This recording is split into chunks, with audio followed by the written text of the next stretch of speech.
What's going on, everyone? Welcome into another Forward Progress live watch along right here on Forward Progress, presented by FanDuel. It is Saturday night football that we're watching along to tonight, Pittsburgh Ravens, but obviously Texans and Chargers is not done yet either. It's for all intents and purposes, it's over. Just wanted to go live here so people can get stuff in as much as possible before the game. So let's get right into it, and then I'm going to get into some other stuff right afterwards. But let's go props. I like 4 in specific for tonight's game. And again, when I give it a prop, you want to get the best number possible, compare it across the entire market. I would suggest you do that every single time. Let's start on the Ravens side, because this is the one that I'm sort of going on gut feeling. I mean, a lot of props end up being gut feeling. You're taking educated guesses on what you think is going to happen. Let's go to the rush yards market for this particular game and take a look at Justice Hill. I think Justice Hill might get more looks in this game on the ground than people realize. 9.5 in the rushing yards market. I like the over. We're going to play all 4 of these props for a half unit. But in particular, I do think that the Steelers are going to put an emphasis on stacking the box and trying to limit Henry. And I do think that in cases where that's happened this year, Baltimore likes to use a change of pace back every now and then. This is too small a number. Even if he only gets a couple carries in the game, he's still very live for this type of number. Going over on Justice Hill, 9.5 yards at FanDuel. Switching over to the Steelers side. Let's stay here while we're in rushing yards. I was on Pizza Buffet this morning. I talked about Jaylen Warren. Now, I'm not convinced Jaylen Warren is going to lose snaps to Cordero Patterson like he did last week. I don't think necessarily that's going to happen. But there is that possibility that there's just fewer snaps for Jaylen Warren. There is that possibility that the Steelers are in a trailing game state with the way that the spread is right now. The number is a tad too high based off of the usage that we have seen for Jaylen Warren recently. I'm going under on Jaylen Warren's rushing prop. Nothing big here, half unit, but in the rushing game, we're going Jaylen Warren under, Justice Hill over. Now, in the passing yardage market, I think the number for Russell Wilson is too low at 203.5. He had a lot of success moving the ball against the Ravens last time they played. That was without George Pickens. I know that they don't really have much of an intermediate pass game, but again, spread in the game is 8.5, likely trailing game state. And I think the Ravens defense is more attackable than people realize through the air. They've certainly been better than they were earlier in the year, but I don't think it's some sort of vaunted Ravens pass defense. Number's a little bit low to me. I'm going Russ over 203.5. And then I'm going to end in the receiving yards market. And I'm going to go with someone you don't normally think about with receiving yards. Najee Harris over 10.5. Now, this one you'll want to shop around because there's some 8.5 out there in market, but Steelers passing game, like I said, no intermediate. It's short, it's screens, or it's deep passes.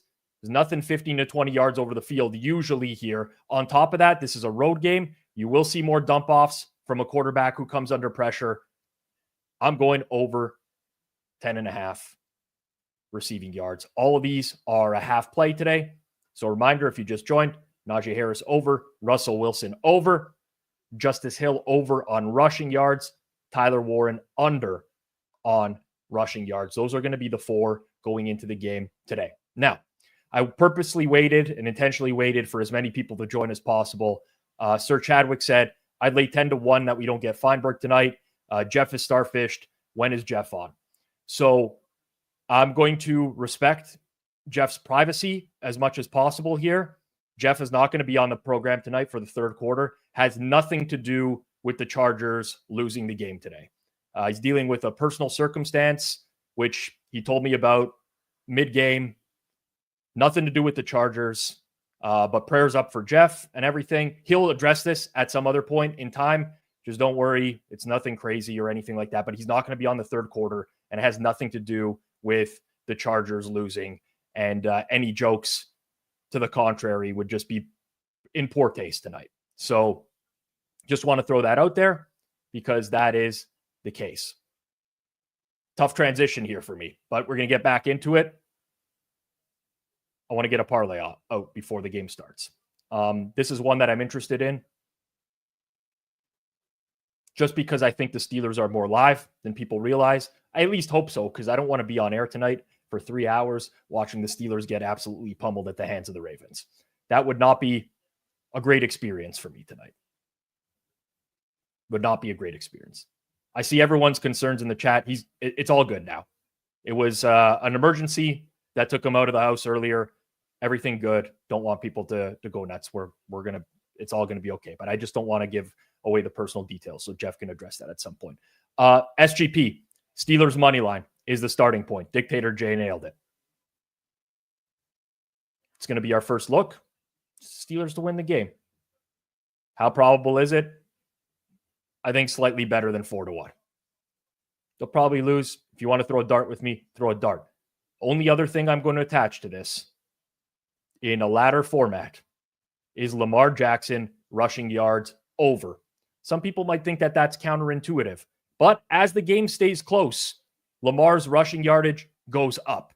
And in a game where the Steelers win, they're probably not doing so by margin. So we're going 80 plus to start.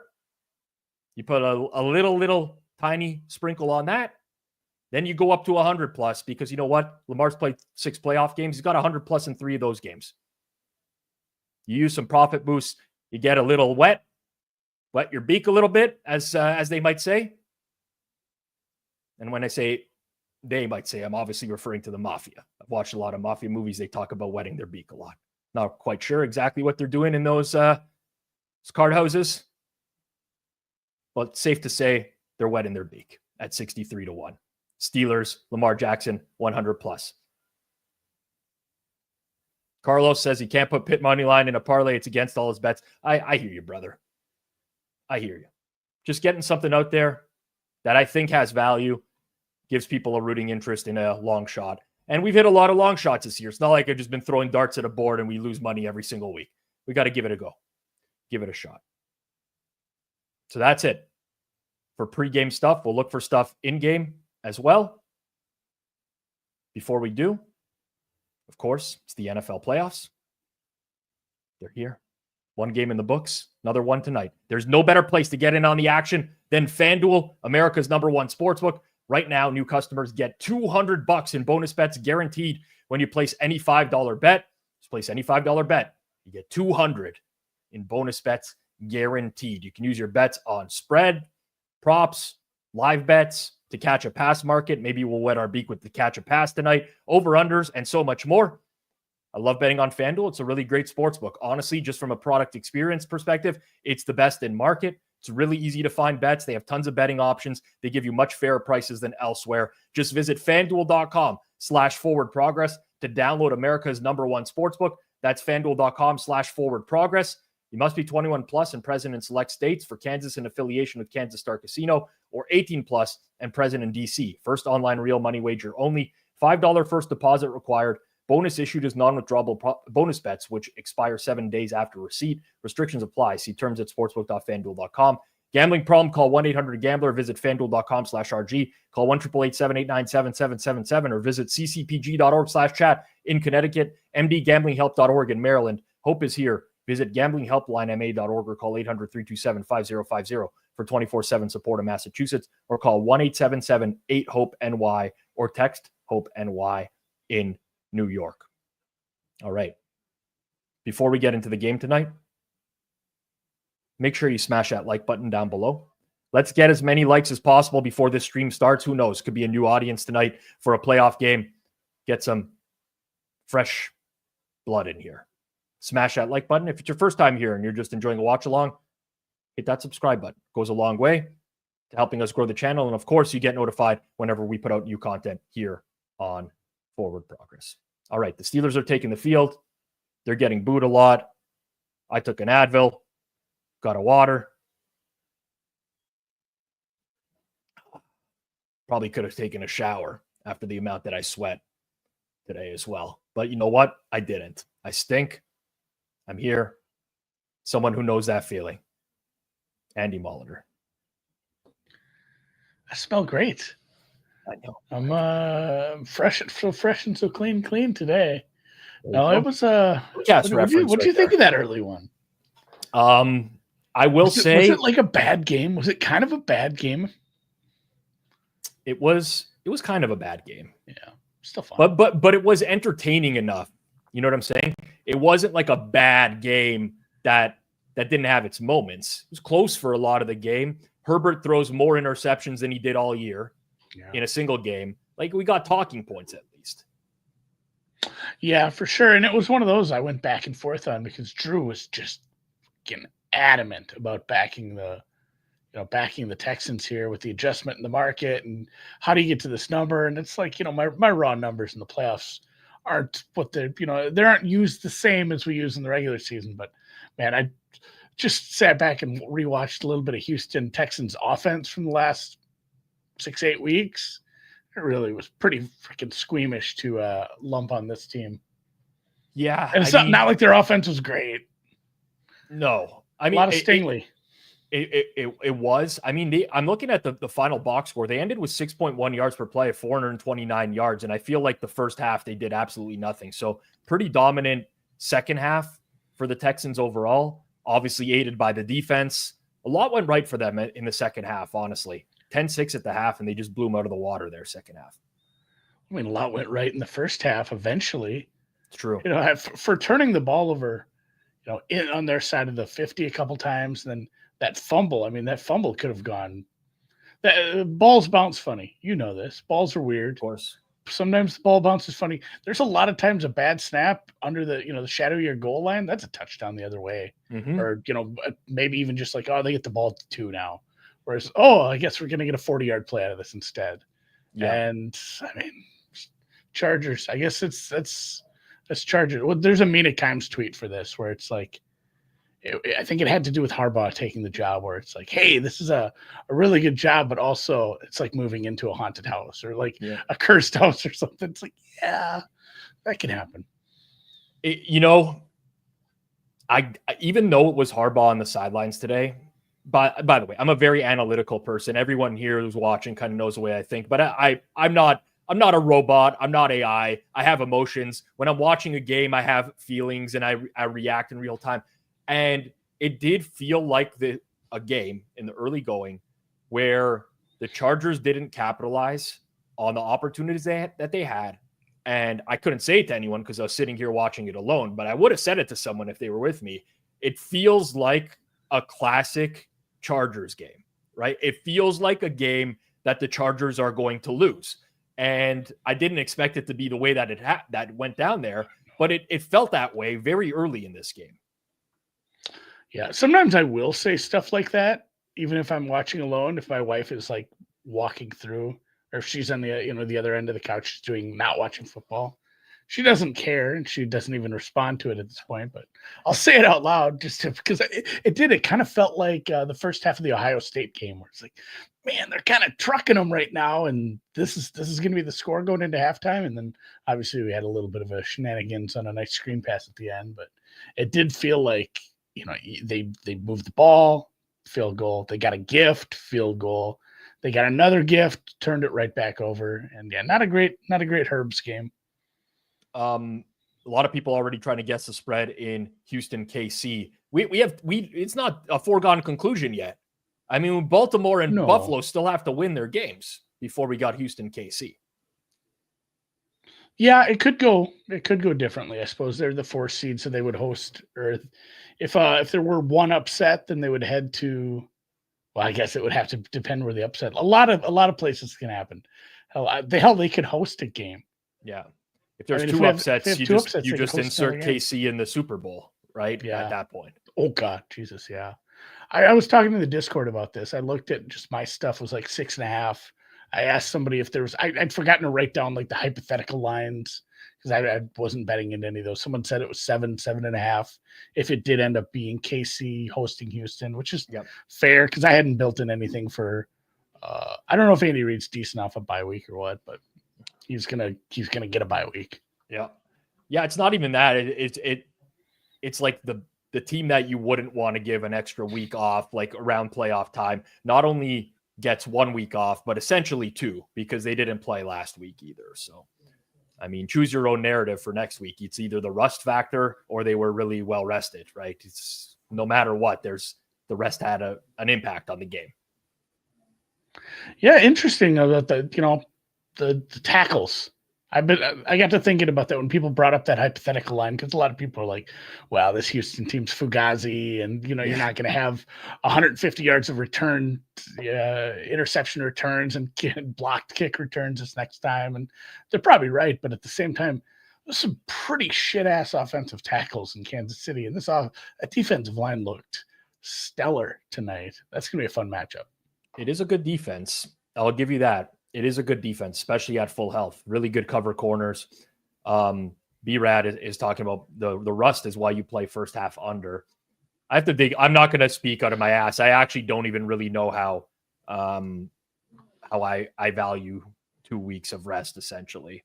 But yeah, maybe the rust factors. You tend to see that in some bowl games. Well, at least bowl games back in the day when everybody actually cared and played. Yeah. But the 3-4 weeks off, you get some like really low scoring stuff early on in those games. So, you got the rust, but at the same time, you got the brain trust being able to put together what you hope would be one of the better scripted portions of the year. If you have all this time, you don't know your opponent obviously until we get through at least Sunday games. They don't have to worry about the NFC game so much, but you can certainly have some stuff together that's pretty generic and you're ready to go. Yeah.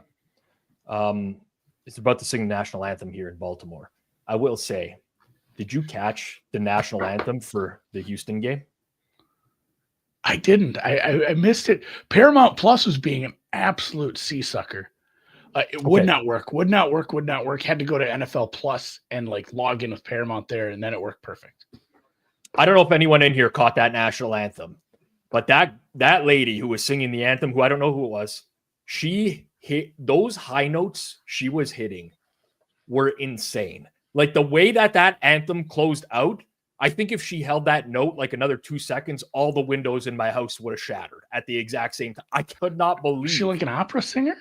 That was, I guess so. I think, but it was like listening to a female version of Axl Rose in his prime, but better and like another register higher than that. It was insane. Picturing Slash up on the piano.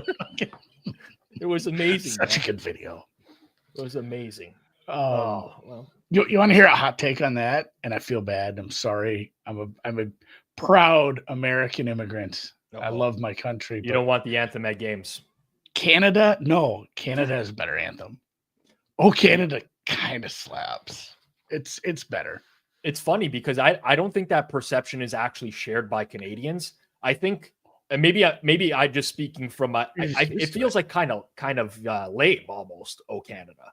I sing it. I sing like I'm proud to be Canadian. Don't get me wrong. I'm not super happy with so I'm my parents are both Italian.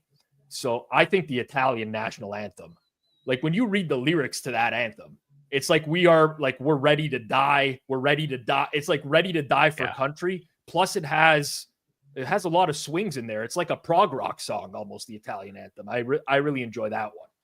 Germany's is good too, because they're just like the first line is just Germany over everybody. Uber alles. Like it's just very utilitarian. Yeah, amazing. That's gonna suck. Will we?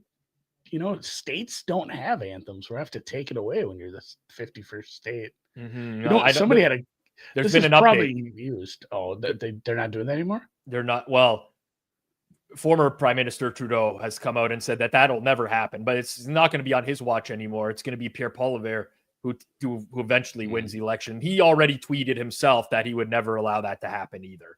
So yeah. And you know what? You know what's going to happen? The only reason you're not going to be the 51st state, it's a technicality. You're going to be the 52nd. Greenland's of course, probably first. Greenland, and then Mexico soon too. No more stars. We're just going to put a tiny little maple leaf on the corner. Somebody said that to me. I was dying. Yeah, maple leaf, whatever the symbol is in the middle of the Mexican flag, that'll be the next star. The bird eating the snake. They have a good flag. Yeah, it is a good flag. You take this. Did you have anything side and total on this? I missed the very early preamble. Steelers. We got Steelers in this game. Yeah. Ooh. I'm really prepared for the worst. I've already convinced myself that they're going to lose like 41-13. I've talked that into existence. So, and this is a pro move, by the way. I bet professionally. I also think professionally. Once you convince yourself, this is a great piece of advice. If you convince yourself that you've already lost your bet, it doesn't hurt as much when it actually loses. But when it wins, oh, does it hit hard, man. It hits so much harder. Just update your spreadsheet. Just put the L in. Put 100%. the negative amount already in that column. Like, I already lost that money. It's gone. Yeah, I don't do that one all that much, but yeah. I see Ryan C says Pizzola versus Tunes again. LOL. I got to say, probably half the plays this year we've probably been opposite, but yeah, such is life. Different numbers as well for plays. That matters. Yeah. It is what it is. Ravens first half for me. So I guess we could both end up winners. I was happy with my early play. I don't know if I love this one as much. I like it just looking at the the stuff I use to kind of evaluate the matchup and where they're at right now based on where the Ravens defense has like ascended to since they made the changes in the secondary. But at the same time, the last time these teams played wasn't that long ago. Steelers were for sure in that. Yeah. The Steelers maybe are a decent analog to the Texans where, hey, this team was getting deep balls, the quarterback play was good, and then it just fell off a cliff for the last month of the season, and shit can happen. It's a divisional. You do have to throw out the records still, even if it's playoffs. It's a division game, right? I mean, that's correct. Yeah. The only thing that I don't really love going into this game is the amount of I'll call them SB influencers. I'll give the guy credit. The amount of SB influencers that I think are also with me on the Steelers here seems to be. I don't listen. I bet anything. I don't honestly care about other people's opinions. I'm going to do what my model says or whatever. But there is that part of it. Is always that part of you, like when you watch the analysts pick the games. It's like a pick 'em game, and they all pick the same team to win. You're like, man, I don't know if it's like you're going to see that screenshot in 3 hours. Exactly. It feels that way. We're just conditioned for it to feel that way. We got some SB influencers on Steelers tonight. I do. Yeah, I have to give that guy some credit. The people that track that sort of stuff aren't always on base, but he does a pretty decent job of ribbing them without being overly. Some of the people that attack, content people are just really mean. It's like that's not as fun, guys. I might be that person. I try not to be, but I can't help myself. You just come off as cranky, which is not as mean. It's like when your grandpa yells at you. No offense, I know you're not that much. No. Actually, I really appreciate this feedback because I don't know when I'm tweeting this stuff out how it's going to be received. So I like that. I can get with cranky. I'll be the. It's like grandpa's cranky, but he's probably right. He has a point. Love that. We're still gonna do it this way, but okay. Play clock for me is at 14. And then they reset it for some reason. We went back up to 40, so I can't even give you a time. It's just going haywire at the moment on the first play here. Are you on second down? I'm going to be on second down right now. Okay. I watched Freiermuth drop the ball. Are you ahead of me? It's prime game, so you should. Yeah. Yeah, I'm ahead. I'm gonna put. I got two keyboards here. I gotta like Neo in the Matrix here. No problem. Stop yours at 20 if you can. I just did. Actually, it's 24, like 23, 22. 21, 20, Arthur Smith. There we go. And we're going. This one's easy. I like Prime. Prime does a good product. And a lot of people complain.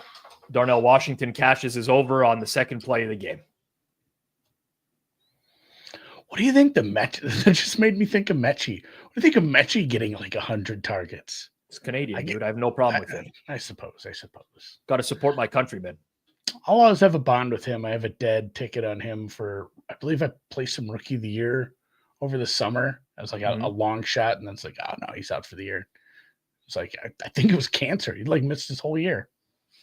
Oh, Warren's in on third down. Got the rush first down. That's not. It's okay. We're gonna live. We're gonna survive. It's over. I mean, I don't see the Ravens stopping this force. No, at this point, you can't, impressive drive. Wide open drop catch. Little 9-yard pass, run up the middle, Steelers football. Was that Fields? Mm-hmm. Yes. Fields packages. It's the playoffs, baby. Break them out. I got to look. Yeah, the numbers are, so it's 2 and 3. Fields is 2. Okay.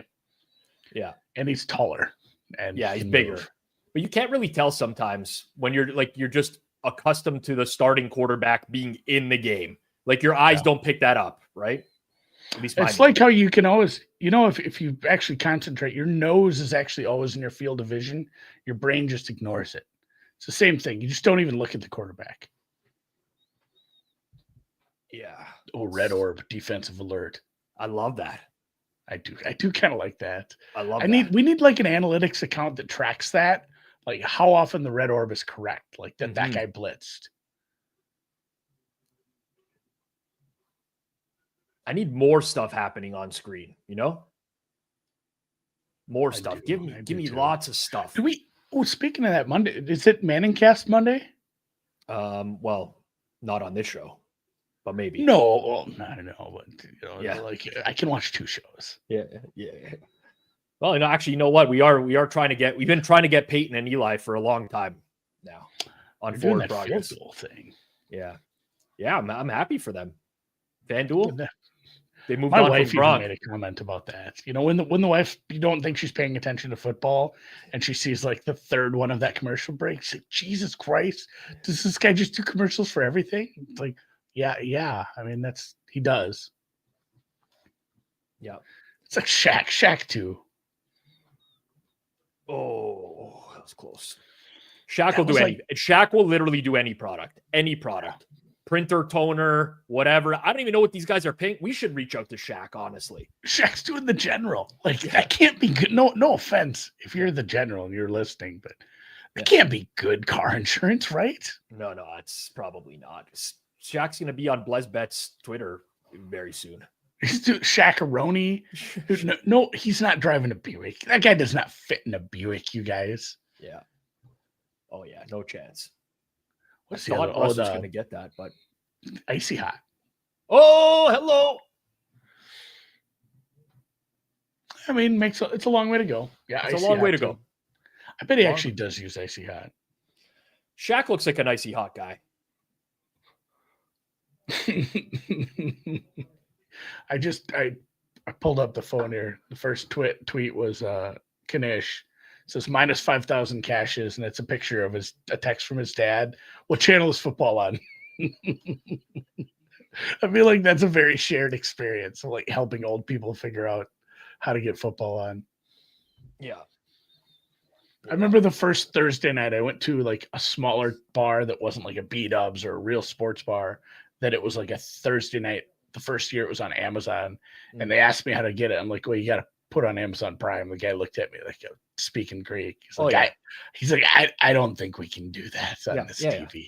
That was a nightmare scenario. The first Prime game, I remember that. I was like, none of my American friends had, like anyone who was out, they're like, yeah, we can't watch the football game.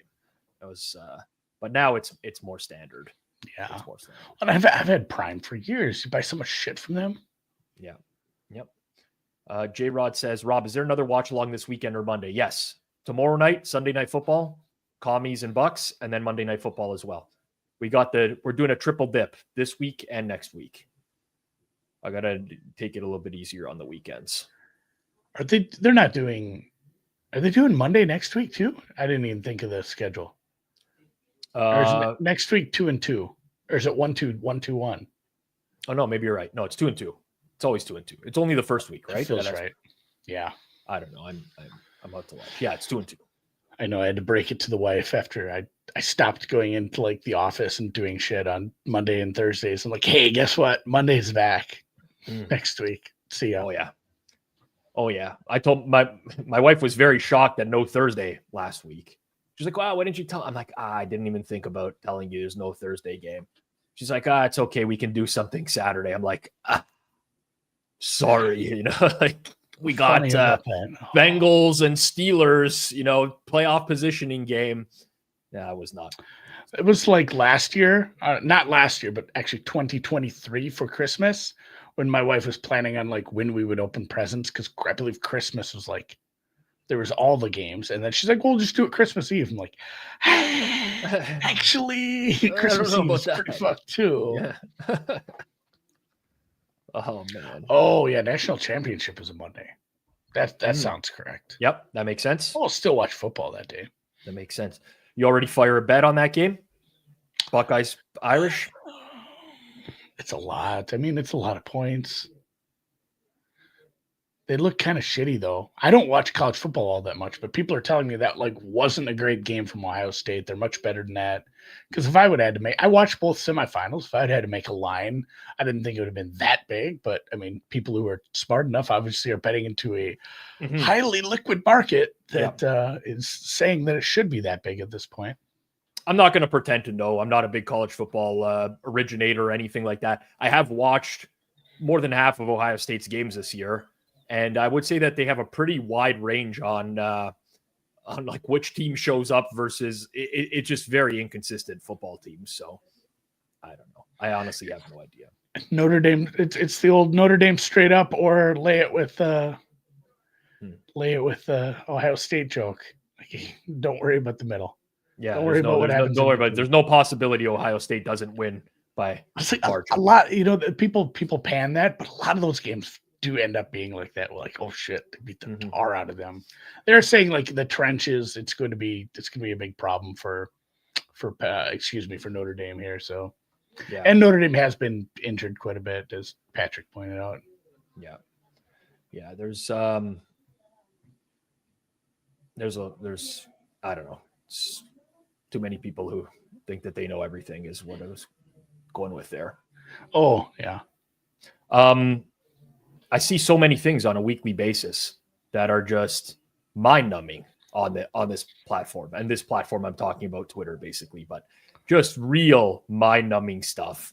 Like, you know, bet this team in the first half and this team in the full game. Anyways, it's like, okay, you know, what are we doing here? Tons of that stuff. Well, that's the thing too. Like, are you actually doing work on pricing that? Or are you just saying like, well, because you can say like, I think that's a likely scenario. Well, how likely? Because this is what the price says the likelihood is. And do you really have a fair price for that, or just something you think and it's a fun prop? Because you can do that sort of shit when it's like 100-1 first touchdown score. Be like, hey, this guy might get some touches today. I don't need to actually have a great price set on that. Right. This was Lamar's first run here. And they do have like some plan for dealing with this. Fitzpatrick came down pretty low to the line there. Yeah. Yeah, they're spying. He's very good. Yeah, he's very good at running the ball. Just a very good player, you know. But I wouldn't be surprised if they took a deep shot at some point. What was your take on the flip-flop based on the All-Pro voters in the MVP market? I think it's warranted. It's got to happen. Yeah. I think it feels like it. I said that last week. I'm like, I don't know, man. Because I was just stuck I want Josh Allen to win. I wanted him to win all year. I really like him, and I wanted him to get this award. But then just even reading those shitty tweets that people like put the stats side by side where they leave out important ones. Yeah. If you dig in on a lot of that, and it's like, man, Lamar's having a year. Yeah, no, I think the big thing was people thought there was going to be some sort of voter fatigue. And the stats are similar enough that Allen would get it. Lamar keeps again there. That's 3 already for Lamar. Carries. Just need a honey. Just a hundo. But yeah, like there's a big learning to take away from this year. Voters very much care about like the big surface stats still. Yeah. A lot. So that happened. And I do think he'll win at this point. And the stinker loses. The stinker losses were early. Like that Raiders game, if that happens down the stretch when you're chasing the the Steelers, that looks really bad. But fuck, who remembers that? It was 100 years ago. It was like week 3. Yeah. Yeah, exactly. So it does look like Pittsburgh's really selling out to stop the run here, but like most importantly, Henry, and Lamar's just keeping on all these plays.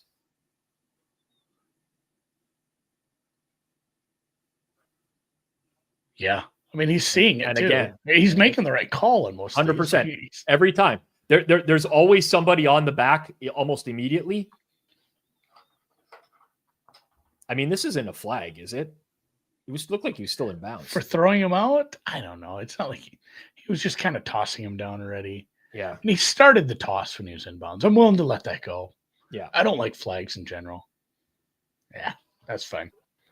That's just football. Mm. Yeah, he's 100 might be light if he's just going to knock off 5 a carry like this. Yeah, 5 attempts already for him.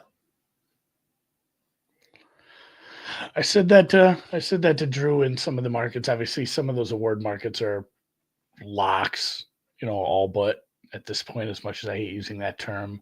But I said of the weird ones, I think 2 of the 3 are going to go against the chalk. Yeah. And then obviously we had that one flip anyway. So I'm counting it. I'm counting that. But between defensive player and comeback and what was the other one? Coach of the year. I think we get some weird stuff. I think there's maybe some DC love yet. Yeah. I'm looking, going to be looking live here. So the Ravens are using primarily 12 personnel, lots of 2 tight end sets. Henry's first carry is a big one. But if he's in that, someone pointed out in the chat, likely will be live for some in-play stuff. Oops, right here. So that is important. 260 TD. I'm looking at I want to see when he gets listed with receiving yards. Bet him for 2. 2 tutters. I like your style. Make another SGP. Yeah. That one might have to go against Steelers money line. Mm-hmm. Might have to just be props. I think you can sell out and try to stop this running attack, but I'm not so sure you can if they bring the good plays like this. That's the Derrick Henry Wildcat. If you can't stop that, you're in big trouble. Big trouble. I guess. So I was going to say, it's like one of those things where, do you really think he's going to throw? How much do you have to respect that throw? But that wide receiver flashing behind him, I suppose that held the linebackers a little bit. Like exactly. Yeah, Monken. He needs to hit the transfer portal here. He's going to get maybe a couple more interviews now. Although it sounds like the Patriots are quickly pulling the trigger again. That went good last year. Yeah. I don't know what to make of that, man. I really don't know. I've never been more uncertain on a coach than Vrabel, because Vrabel's done some really good things with the Titans in the past, but I was never convinced he was like really an elite level coach. Yeah. I guess it's really hard for me to get around the come around because of my personality to the motivator type guys. You know what I'm saying? Yeah, I didn't like the Dan Campbell hire. I'm like, is this seriously what we're gonna do? Is this guy who's just loud and doesn't seem to be anything but 1980s? Let's hit him in the mouth football. But that'll be interesting to see. Similar to what we had with Sirianni 2 years ago. It's like, how good is this guy if he loses all his coordinators? Or I mean, even Harbaugh here losing coordinators year after year. Shanahan too, but I think Vrabel can work if you get the right OC. I'm not even sure the DC matters. Get someone you like, but it has to be a proper offensive coordinator. Yeah. We'll never forget this. The 4th and 2 punt at the Ravens 40 will not be forgotten. That's a lasting memory in my head, and maybe has really altered my opinion of Vrabel. Huge 3rd down here in the early going. Lots of time. And what a throw, man. That was pretty good. Minnesota's own Rashad Bateman. Good stuff. I feel like that Vrabel punt, there was also like a Tomlin punt in that same weekend that was just atrocious. And then it was like one of those where we would have talked about it, but Vrabel's was worse. Yeah. It's like, oh, that trumped it. Like there was a couple of really bad surrender punts. Yeah. I don't remember that specifically, but I also don't have a great memory. That was a really good toss, man. There was a looked like a DB underneath as well, too, that just reacted a little bit late. Perfect spot. I get nervous for my old man here. JT? Yeah, there's talks of Josh McDaniels, aren't there? Oh no. I don't know about that. Well, Probably OC is a different story, but like I feel like so many of these coaches, their thinking is just outdated for the modern league. That's kind of where I'm at. You got to get somebody young, someone who maybe coached with like, who'd have a good shot at OC. Go steal the quarterback's coach in Minnesota. It's been working, like the guy who's been just pulling the wool over our eyes by helping out with making Darnold look halfway decent for 18 weeks. He's an old quarterback. He has a hell of a jaw. I can't think of his name. Josh McCown. There we go. Yeah. Hell of a jaw. Yeah. I'd like to see him get a shot somewhere as an OC. Hell of a jaw is an interesting comment for sure. Pull him up on Google, buddy. That thing. No, I'm not suggesting otherwise. It's just you don't hear that all too often, descriptor of someone. That guy, hell of a jaw. Hell of a jaw in there. That is a look at that. Look at that thing. That is a hell of a jaw, man. That is a hell of a jaw. Moose jaw. He's got some real good structure to his. This guy could have done, like, if he wasn't. He's got features, like runway features in his face. You know what I'm saying? He could have done some work. I know you see it. Oh, for sure. Ugh, this guy, not a model, not making it on America's Next Top Model. Definitely not using Just for Men. You can confirm that. Neither have I, man. Starting to get a little white. Got some whites in my wife. But why male models? I know. Oh man. AJ Hawk has a funny shaped head. Ryan Day had some Just for Men in. Ryan Day's beard is like Warren Sharp's mustache. It's like it's Vanta black. Like it is the absolute lack of color.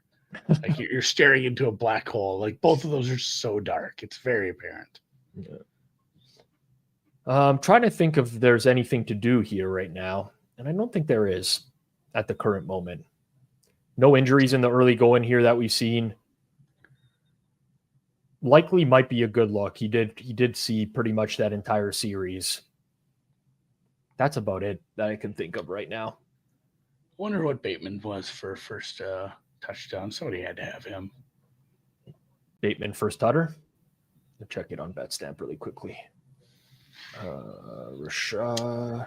He probably was third or fourth favorite on the team. Henry, Chalk, Lamar not far behind because of him running, and then basically 7-1 to 8-1 depending on where you bet him. Yeah, with Zay out, I suppose he's your top wideout threat to score. Carlos Santana says, "Why don't you ever go after Warren Sharp, Rob?" Well, I don't think you remember this story. I got attacked by his posse. A lot of litigation being threatened. People just throwing around lawsuits nowadays. It's a Zilbo thing. You can be sued for saying that about me because it's not true. Yeah, I don't know if that's going to hold up. Was it over the Anthem stuff? The Anthem, remember the Anthem stuff where he gave that? Yeah, I remember that. That wasn't specifically it. No, I was just tracking him on BetStamp on. Oh, sure. Well, that was a waste. Well, that was a broken play there. Yeah, that was fun. Well, busted out the flea flicker. Not a lot of fun. Flea flicker sack. It's good knowing you, boys. It's good knowing you. It could have gone worse. It could have gone worse. The ball is still in their possession. I got to look at the all 22 if they show here. Yeah. Honestly, the way he got hit right when he was getting ready to throw, kind of lucky they still have the ball. I know it that was happened to Herbert a couple times today, which was like right on the throwing elbow. It's almost like Houston was targeting that. Happened 2 times early in the game where Herbert had these deep passes just flutter because he got hit on the throwing elbow. Do you remember who they went to though?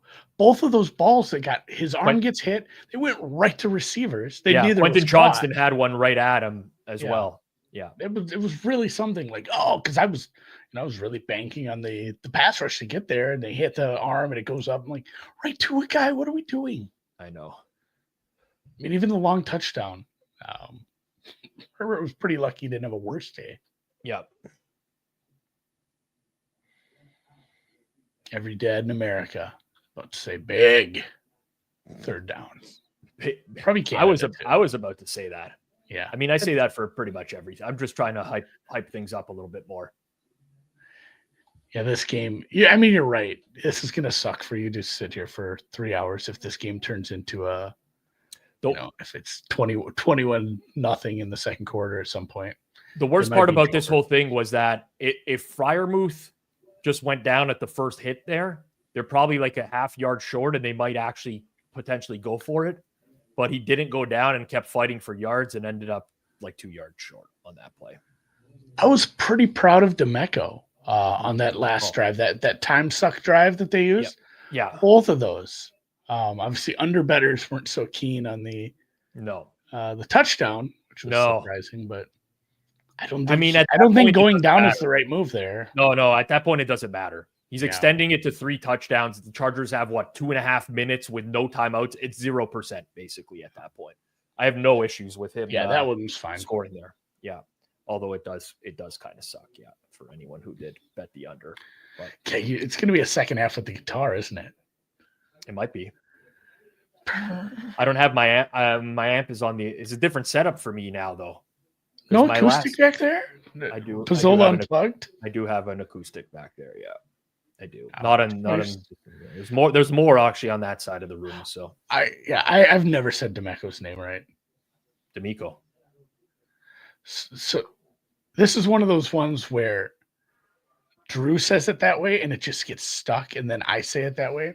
I used to say Saquon early in his career because everyone called him Sack, and then I'd call him Saquon. Yeah. I knew it was wrong, but I just couldn't not say it. Yeah. It is Saquon. Yep. Well, best stream of the year. Well, if that was the best stream of the year, it's been a rough year. It's been a rough year. I didn't bring an instrument. Maybe next time I come on, I'll bring my French horn. I don't have a French horn anymore. Never did learn to play the guitar. You look like a guy that actually knows how to play the French horn, though. I don't know what I mean by that, but I believe it when you say it. Well, I was in the band. I can play trumpet, the brass stuff with the same buttons. It's easy. Yep. Just had to do something. Small towns, you had to be in band. So I had to I think you had to take home ec or something if you didn't do that. Yeah.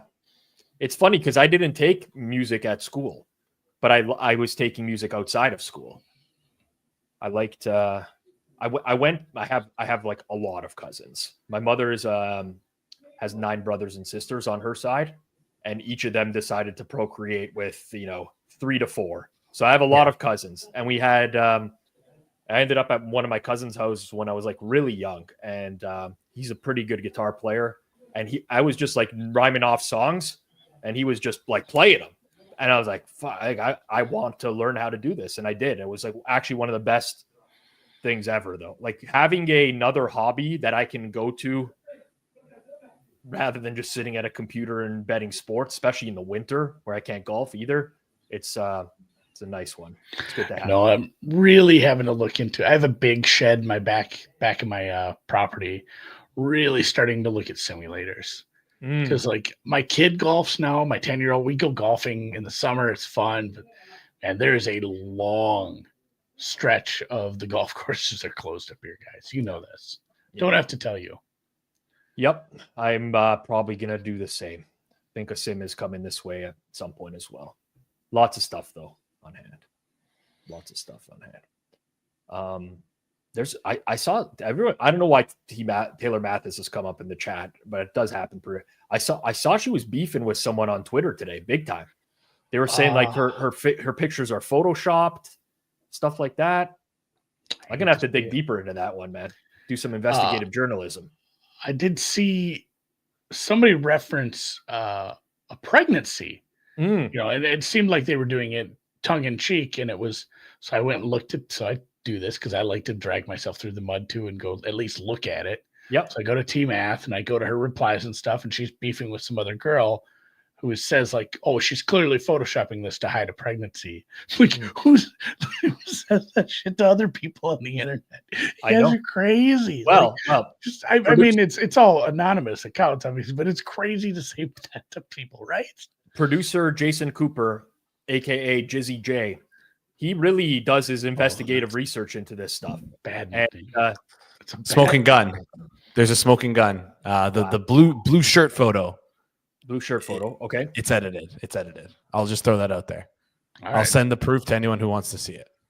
So you can confirm that it's an edited photo. Yeah. There's there's websites that you can find online that will tell you if an image has been altered at all, just by looking at the pixel data. Zapruder here. All right, and it's pop off and come back when you can post it in here as well. Put it on the screen. People want the proof. You can't come in and just make false accusations. We need the proof.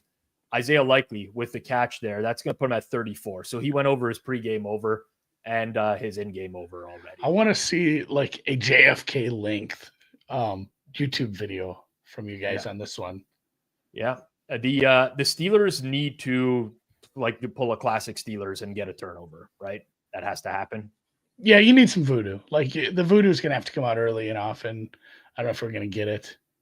How many, the Ravens, how many third downs have they had so far? Feels like 5 or 6 where they've just converted every single. It's actually only 4. 4 for 4. 4 for 4. But it's all of them, which is very annoying if you're against them. 132 total yards to 27. Obviously that number just changed if this play doesn't go anywhere. It doesn't. All right. This is a big one. This is going to be a big one coming out in the second half. 3rd and 11, 3rd and 12. Oh, Justice Hill killing me. What else is new? That was a reception, though. That was a reception. Jason's throwing together a slideshow already. All right. All right. I can't stay all day, but I got to stay for this. Okay. All right. Let's get Jason back in here. He's got the proof. Okay. All right. So explain this to us here. So you download the picture and you plug it into this website. It's called photoforensics.com. Okay. And if you this is like the pixels in the image, and you can see, I mean, if you hover over this, you can also see there are 2 large circles that would only where it was digitally altered. Basically, it should be matching the pattern of the stuff around it. You see, does that make sense? I feel like I'm not explaining this very well, but no, I kind of get all it. Match. You could have done it in 4 words instead of this entire diatribe that you've done. But you plugged it into a program. And it's shown us that it appears that the right breast has been altered in this image. I didn't want to say that, but yes, correct. And also possibly the waistline. The left waistline, for sure. Left waistline. Wow. Yeah. This is what you've been doing with your time. I see. This is like the tweet you see where there's the text from your parents superimposed over it. Like, hey, how's the job search going? And it's you on like photoforensics.com doing this shit. We can't get Jason to do the post show notes, fill them out in the Google Sheet. But if we have to get him to figure out that an image was Photoshopped, he's on the case. It's a copy and paste. It's not that. It's like download the image, and it was already downloaded before. Just got to plug it in, Why was it downloaded before? So okay, I'm interested. I'd like to throw that on the way out. It is that is quite interesting though, because if there's I don't know why that would be the case. Can you? Anyways, maybe we'll have to. I will come on. I want to come out on record and say I've never touched up a photo of me. Although I use Snapchat a little just to. My daughter won't answer a text if I try to get a hold of her, but she will answer Snapchat, which is counterintuitive to the way I think phones should work. Mm-hmm. So I will snap my family, and I had some filter on there I couldn't figure out how to get off that gave me like beautiful eyelashes and like my lips were fuller and redder. So I just had it on there for months and months until they fixed it. So I guess I was touching up photos too. I'm guilty. Whomst among us? Oh, the sky, the zip line. If that was Photoshop, oh man, that would be hilarious. I told you about my mother-in-law, right? Oh, I believe you did, but you can refresh. Yep. My wife handed her the phone to show her that, and she clearly did the zoom pinch, the reverse pinch zoom. Oh, wow. And my wife called her out hard. She says, "Mother." That's Now we're bordering What are on you gonna do? territory She's that only I'm human. not. I'm no longer Only human. comfortable with this content that we've ventured into. I was fine with the other photoshopping, but I'm not comfortable with this content. Big third down. Big third down. Going to Justice Hill underneath. I think if you get close here, you go for it. I think they'll at least line up, right? At the 45. Because if you draw them offside, then you have a 4th and 1. Why would they go off the field? At least line up and take a delay.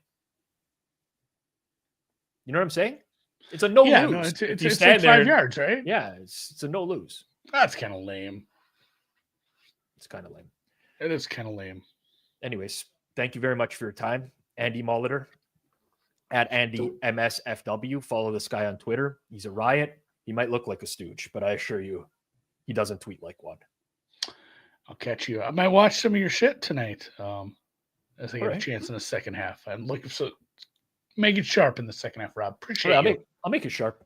I'm always looking to make it sharp. Thanks, bud. Peace out. Andy Molitor, everyone. I just get a message on the side. Hey, what's up? Are you in front of a screen by any chance? He refers to odd screen. A guy messages me like once every 8 months. He picks when I'm on air to ask me if I'm on the screen. Certainly wants me to bet something. I'm not responding. Well, already stated to everyone out there, third quarter, no Jeff Feinberg tonight. Really personal situation for him. I'm not joking about this, by the way, people. I like seriously had something go down today. Everything's good. Not in the best of moods. Completely understandable. He's not joining us in the third quarter. Completely unrelated to the Chargers. Completely unrelated to the Chargers. But we started up here today. Andy Molitor, first quarter. Guys batting leadoff like Jimmy Rollins back in the day. 348 average. Then we got this man in the 2-hole batting below the Mendoza line. Uncle K. And of course, he joins on mute. He joins on mute on his couch. Can't hear a word he's saying. It's just on his couch. Yeah. Okay. Yeah. Fix it. Yeah. Oh, don't worry. Yeah. I'm sure Jason will get blamed for this, by the way, too. 100%. You just got to select. You're on the wrong mic. You're not muted. I don't know what it could be. Oh. I heard a hiss. I heard a hiss. Uh-oh. Wow. Yep. Okay, wait 1 sec. I'm just going to pull him out and then. Yeah. Pulling out is part of your game, no? I mean, you got to get in first to get out. So, I mean, let's see. Let's see if this works now. You got on mute now. Now you're muted. You got on mute. Wow. Look at this, man. Only the finest. Oh, no. Only the finest quality at the hammer. Wow. No. I fucking work. Do you sign language? Do you know sign language? Can you get subtitles? This is very riveting. He's leaving. He's coming back. I don't know if I'll even let him in, honestly. I'm gonna have to fill 2 quarters. Yeah. Funny how he always shows up to hit the books. He's sitting in a nice chair. He's got ready to go. You're telling me Freiermuth could not get this first down here? Muth. Come on, dude. I still get pissed off when I see Arthur Smith. Does that make sense? It makes total sense. Okay. I completely. Whenever I hear or see Jason Garrett, I lose like another year of my life. Tell me this guy didn't hit the line. At some point, he must have hit the line. No, he didn't. Yeah, he didn't. He's short. In fact, he probably got a good spot. They're going to punt. They're actually punting right now. Just have the quarterback. I mean, you know what you're getting this when you bet on the Steelers. You know you're going to get a 4th and inches punt. These guys are insane, man. You got me. I'm back. Yeah, we're good. We're good. We're back. We're back. Oh, yeah. We're back. Wouldn't have missed it. Of course. How are things? I tell you what. Feinberg, I don't know what Jason prepped me. I was ready to give a Justin Herbert diatribe on this throw. What of all the Herbert defending that has happened on this network, for him to look like that in that playoff game, what a joke. When are we doing the Justin Herbert fraud expose? People are like, he's been riding off that potential for 8 years. If Harbaugh can't get him there, nobody's getting him there.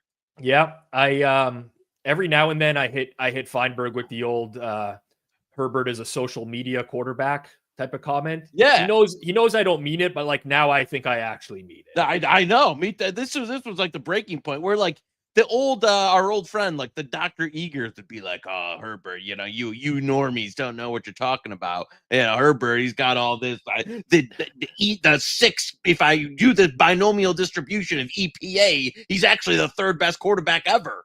It's like, oh no, he hasn't won a playoff game his entire life. I actually love Herbert, but you can't deny the fact that he just hasn't done well in the playoffs. There's other reasons for it, but at some point you got to win a game. Second of all, I can't walk. I love Herbert. I think he's very great quarterback, good arm strength, but God, man, on these short crossing routes, you don't have to throw the ball 100 miles an hour to the guy. Like, just make a touch pass for once in his life. Just one time, just lay it out for that guy. Anyways, that fourth, I know we're on the previous, but that fourth and fourth and 2, where you throw an out route to Quentin Johnston, who's like the biggest bust in the history of busts. Yeah. And it loses a half yard. He runs it. He runs a yard short of the sticks. Like, yeah. What are you doing, man? And he throw the ball. Like, what are you even throwing it to him? Well, the ball wasn't even good. Yeah, that was. Oh God, that was some. I had some live Chargers in that game, so that was disappointing.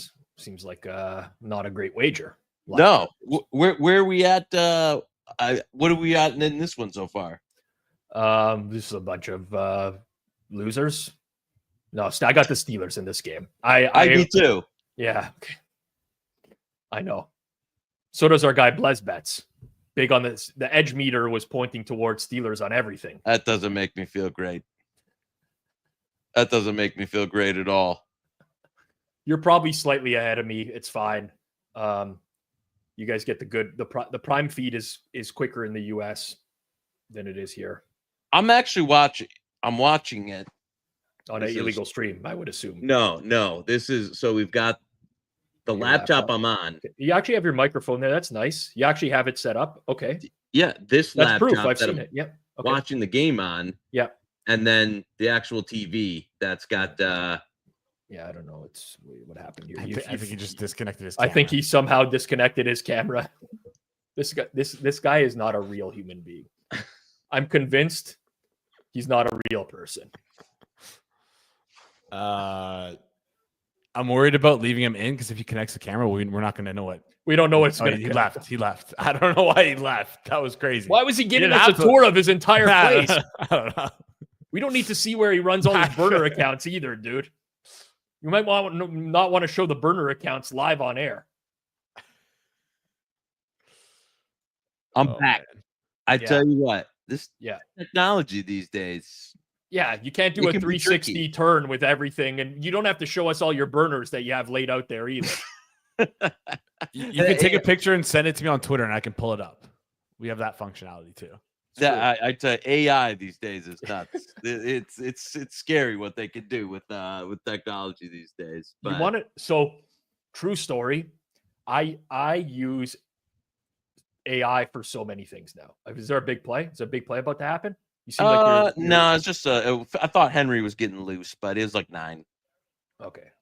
Yeah, you got real excited there. You perked up. I'm that far. If you haven't, where are you at right now? Have you seen Henry get the ball yet? Yeah, I'm at play clock is at 35, 34, 33, 32, 31. How far? We're because you got your replay. Yeah, I've got the replay on.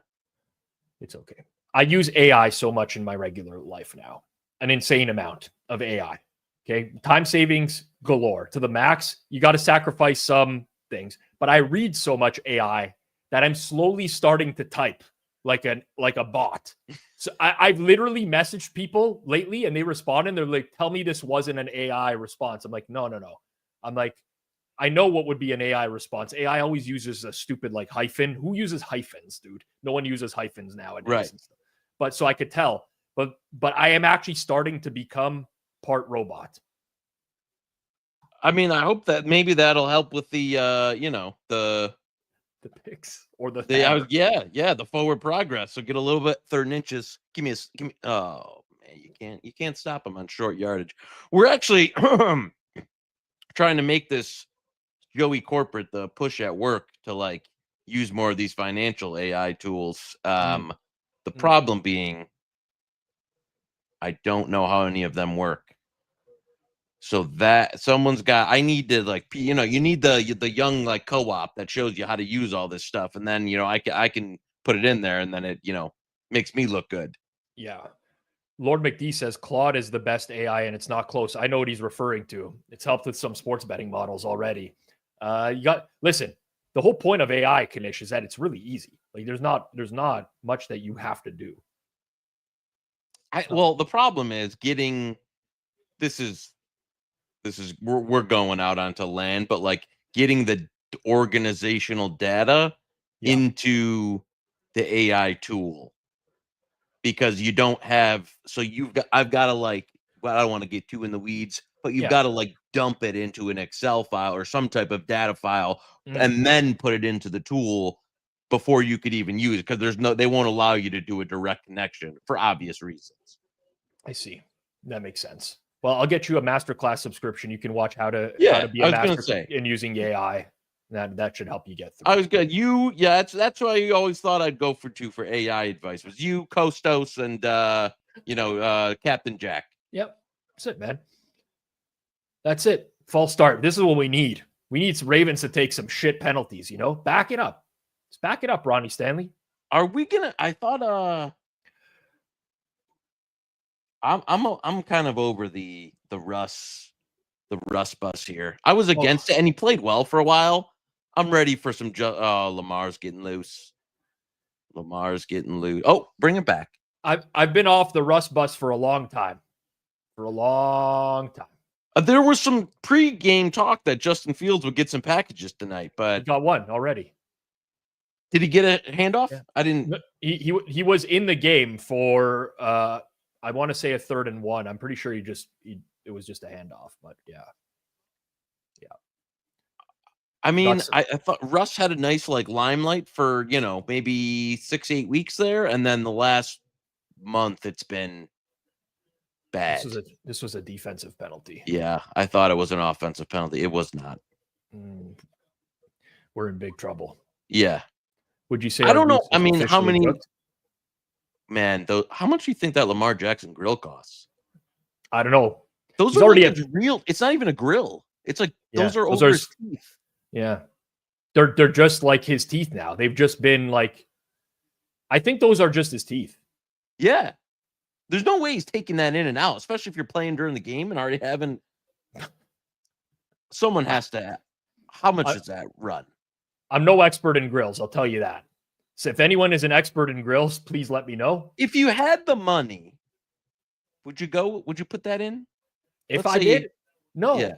I have the money to fly like business class every single time I fly. I still choose not to sometimes because sometimes I'm a cheap bastard.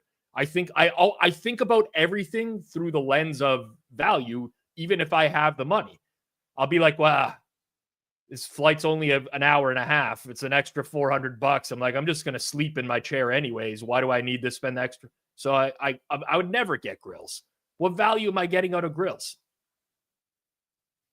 I mean, the status, the impressive, it'd be great for content. I guess it would be good for content. If you were looking for a young mistress to go along with your wife. You can see by this right now. I mean, sweatpants, an Under Armour hoodie. The appearance does not really matter to me. Once you start winning it, once you start grinding betting for long enough, you don't really care about your appearance. Like, look at Hitman. Look how Hitman's showing up to these shows now, man. It's like he just got out of bed, literally. He's just really giving up at this point. No, listen, it can take a toll on you over the long term. And then he gets a message on his phone, and he makes the big mistake of looking straight down on camera, so we actually see the full top of his head. Oof. Have you thought about now we're have you thought about Going to Turkey? Yes. Yeah. I have. Yeah. Because there's a guy, number one, obviously Portnoy did it and looks at it. They had some other, like Nikki, the other guy from Barstool just did it. It doesn't look like it. There was a guy at my work. I got to ask him about it. He did something crazy and his hair is like totally back. I was getting thin back here, just hit it with the normal Rogaine, but I haven't even tried Rogaine yet or anything, man. We are. No, because I think you're past the point of no return on the front with Rogaine. Yeah, it's been like this for a long time now. See, this is the thing, right? It hasn't receded past this point. It's just been kind of stuck here for a long time.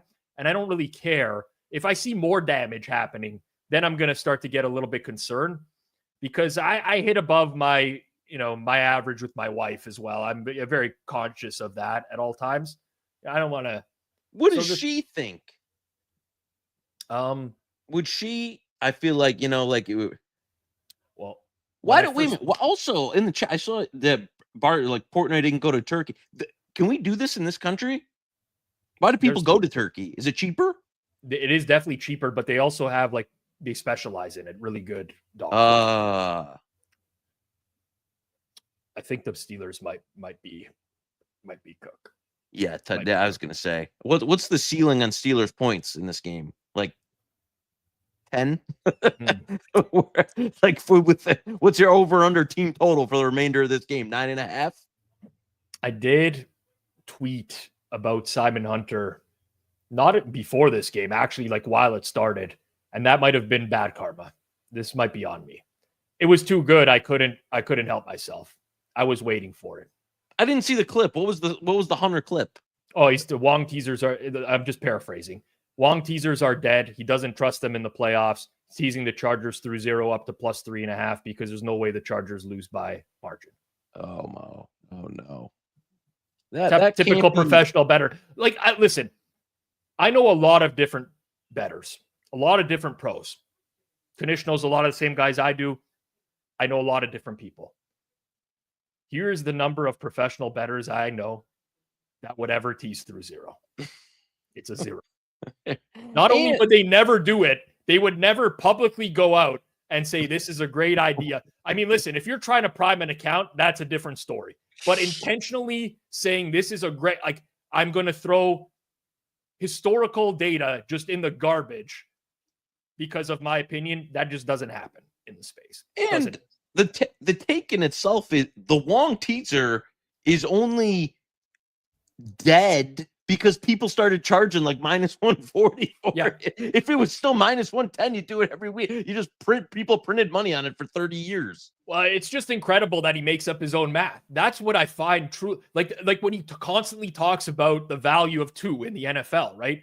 The value of 2 is what it is. Everybody knows it's very minimal. It is not some sort of key number. Like he literally will go out and bet a plus 2.5 on a Sunday night opener because he wants to capture the 2. We're getting into territory of insanely brain dead. There is a possibility of teasing through 0 at times. The total has to be very, very low in the game for it to make mathematical sense. Also, to Kanish's point, you have to have the proper VIG on those as well for it to make mathematical sense. Yeah, that's, I mean, do you still do a decent amount of teasing? No, I don't. Yeah, me neither, because most of the outs now, I mean, you got a few, scammy PPH outs that still have, but even if you're playing like a standard, like good math teaser, you got like a 1% to 2% edge. It's not like I'm Chiefs teasers, sure, sign me up. Like lots of times I'll tease the Chiefs down. They just need to win. I'll fucking play 7 teasers in the week with the Chiefs because of that. But I'm not looking for it on a weekly basis. I don't know. It's I can find those edges everywhere on any given day. I'm betting like 40 NBA props a day that have a bigger edge than a Wong teaser. And I can get more down on the NBA props. Yeah, no, I agree. Then the one I used to do a lot of it when it was widely available pricing. But or why don't I just tell the bookie that I have an advantage? Why don't I just call them up on the phone and be like, like when somebody's reviewing that account and they see a Wong teaser, they're like, what are we doing here at this point? Anyways, that's a different story for different types of bettors, I guess. For me, it's I want to keep accounts alive. As well as for some people, it's not an issue, so I get it. But yeah, there's just a lot there. Yeah. I tell you, who doesn't do any of the Kirk doesn't get roped in any of these. Well, I got to come on Circles Off one day and or Circle Back. I always get the Kirk better. He's got to pick it up. Yeah, you think so? Yeah, he's fucking feuding with everyone on the internet every day. But online, he needs to bring it to the show. Also, I didn't like when it was like he's beefing it up with Tunes. I'm sorry, now I'm taking my Circle Back takes here, taking over on the strip. But like, no, it's like, oh no, he DM me something mean. I don't want to keep. It's like, no. That's part of the game. You're gonna dish it out. You got to go right back with fire. You know what I'm saying? Give it back on the. He is. I will say he's spitting it on Twitter. I need to see it on the show. Yeah. So I will say it's not his fault on the Tunes conversation.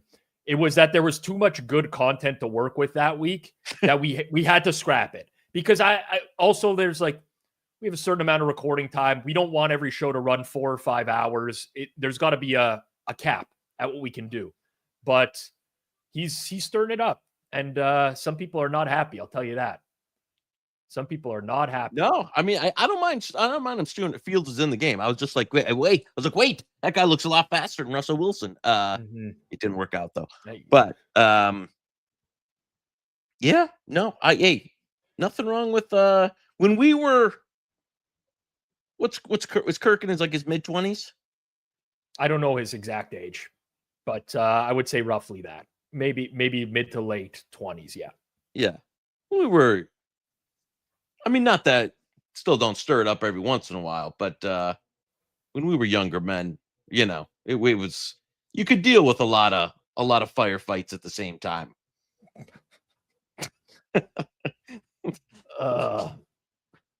Yeah, I don't know. It's this. I tried to build a dichotomy of different characters. Is kind of what I'm going for.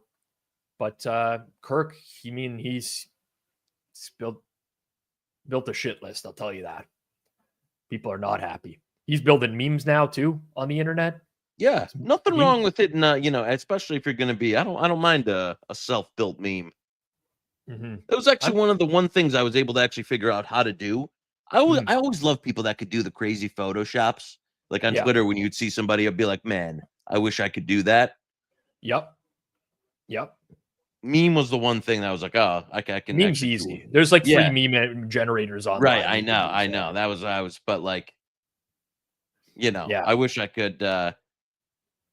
Who was the one guy? I don't know if he was Canadian or not. One guy we used to know that was real good at Photoshop. Slim. Oh yeah. I remember Slim. I haven't talked to Slim in a long time. I was just going to ask you if you've talked to Slim. New Jersey guy, Slim. Yeah. He was very good.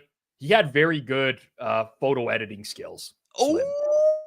Oh, you'd say Taylor Mathis like photo editing skills based off of what we've seen. Also, T-Math is That's definitely OPI, by the way. I know you've seen that play. It has to be OPI. It was such blatant OPI. So we really needed that catch. It would have been nice if he got away with that. I'll tell you. Yes. This is a more of a circle back, but T-Math really got into it today with some other. It's the second time the show we're talking about it, but I'd like to hear your perspective. Molitor talked about it in the first quarter as well. Oh, okay. I didn't. Producer Jason did some investigative research. Well, actually took that picture of Taylor, threw it through. We got it here. It is actually photoshopped. She's enhanced her right breast and made the left hip a little slimmer. Well, okay, but like she's pregnant. I don't know about that. No, I'm not going down there. Someone accused her, made the I think accusation. she confirmed so she's like been photoshopping herself strategically to not. That's what she's the one. That girl called her out for it, and then she, I think, confirmed it that she is. Wow. Well, I'm gonna have to dig into this a little bit further. That's what yeah. This wasn't like I'm breaking something unknown. I think she actually said she was, and so then it's like, oh, that like she's now got to Photoshop her videos. I saw that comment. I just didn't confirm I'm not going to confirm. I'm not going to like DM Taylor and be like, hey, what's going on? Like, hey, yeah, like, circle not back my business, but it's, yeah, we've got to toe the line there. Got to be real careful. I wonder if it was that bald guy. Baldy. Remember the one that? Yeah, I was going to say, I tell you what. By the way, this comment from much earlier, I'm revisiting. It was so good, it has to be brought up. Hitman and I are the same age, and seeing him give me so much.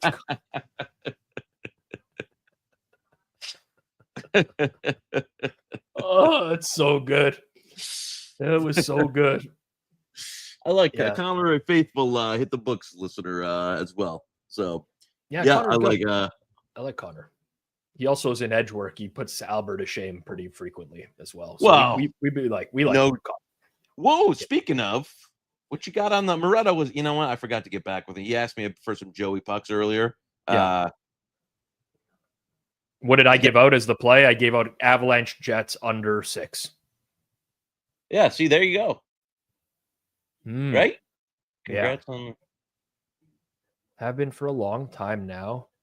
Laugh out loud. Yeah. Okay. Interesting. So, I didn't see that turn coming. I'll tell you that. No, I agree. That was I thought the one girl was like, shit, but she was like, oh no, I am. It kind of makes more sense though. Now is it's hard to. How can I say this politically? Hard to do that type of content while being noticeably pregnant. Yes, I agree. We're getting a lot of asks for live odds leans. Here's the question. I have basically one question I ask myself. Do I want to lose more money on the Pittsburgh Steelers? Because there's nothing I can do in this game now that is going to make a lot of sense. I'm going to leave myself open to like some really bad outcomes potentially. Right? Baltimore is what? 19.5 live. I can't take Baltimore minus 19.5, leave myself open to a double loss on 11-19. Ain't going to happen. Yeah. And I mean, outside of George Pickens' OPI, how much confidence do you have the Steelers can drive the field? Very little. But very little. Especially when fucking Tomlin is going to punt. I mean, listen, it is Tomlin. You know what you're getting when you make the bet. And I know what I'm getting when I make the bet. But they probably could stop punting on 4th and inches, and that would be a good idea no matter where they are on the field. Time to not trust the defense, who's given up 6.8 yards per play and 218 yards in the first half. Time not to trust that defense. Yeah. No, I know this is trending in a bad direction. I agree. I'm not looking to feel more pain here in terms of where this is going. Yeah. What do you got on for the rest of the weekend? I'll be rooting for Tampa tomorrow night. Oh, for head-to-head versus the Hitman. Yeah, played back on his release almost immediately. I told him that too. Yeah, I pulled a mini Fez. You're actively managing a position?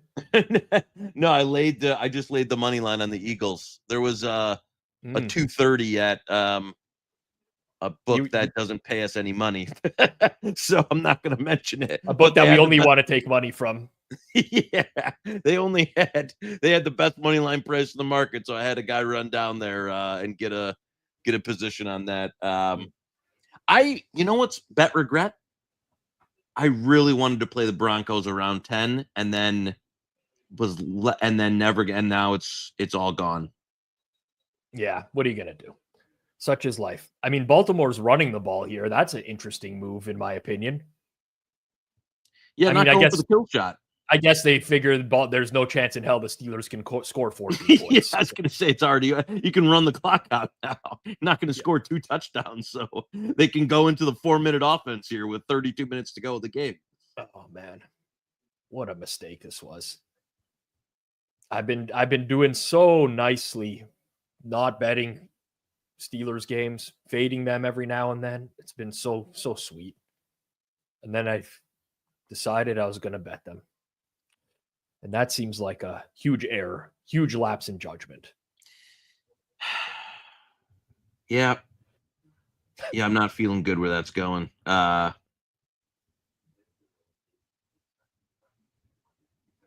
what do you no, I was checking. Seeing if I could find a late prop or two to maybe rip as well, but that's not going to happen here. Not going to happen here. You got any? You like? I mean, FanDuel does pretty well with the live props. I think second half we're gonna be. I think we're gonna have to assemble a punt parlay at the half. That's gonna go without saying, because that's definitely possible. Also, I am tempted by the second half over, because the Steelers down 14 are going to be forced to open it up. You know what I'm saying? Yep. They can't play this. I mean, there's been one deep shot in this game, and it was the OPI on Pickens. So I'm going to be somewhat interested in the second half over here. I am genuinely concerned that the Ravens just sit on the lead and run the ball like crazy. It's going to be a bit of a balancing act here, but what are you going to do? We'll see what happens when we get to the half here. Live total in games 34.5 juiced over at FanDuel as well. I was hoping Russell Wilson rushing prop for when they open it up a bit and he gets some of the free scramble 7.5 live. He's on 2. It was just I was hoping. Yeah. I like that. We can get that just off the board, but it'll reopen. It's usually a good angle, especially playoff games. Yeah, team trailing. He tends to kind of, especially when they open it up, take off a little bit more too. Yeah. The only thing right now is that he's opening up is my anus with his quarterback play. I'll tell you that. That's what he's opening up right now. Yeah. Not with the lube that Albert keeps by his bed either. This one is just clean. Yeah, just pure. Yeah, Ravens going to speed it up now a little bit here. Yeah. Man. It would have been nice to get a stop there, man. It would have been nice to get a stop there.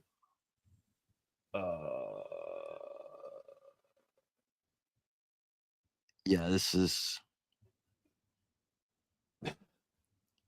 Was that Aguilar? Yep. This is bad. Yeah. Gonna need Tucker to miss a kick. Well, boys.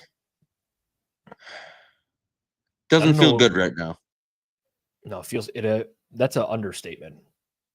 All right, Russ moved to 6.5. I'm going on it. Okay, I'm into 6.5 minus 120 is a go. Yep. That is a go. I'll go as well. I like that look. It makes some sense. Usually, I watch Hit the Books. You're talking a lot of nonsense, but this one makes a lot of sense. I like, honestly, the fact that they're about to go down 3 scores right now. I like it better because, and we just got a free yard on it, so it went from 7.5 to 6.5. So, yeah, I don't mind that look now. Especially if they're going to go down 3 scores.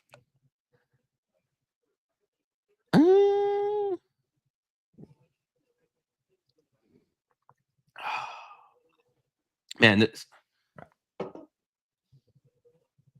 right, you give that. You sacrifice that right there. You give up a little bit of yardage right there. Keep a guy. Yeah, I don't. Yeah. I mean, for the most, like, touchdown here would have been lights out. So yeah, you've just kind of caught prevented. That ball. Who was that?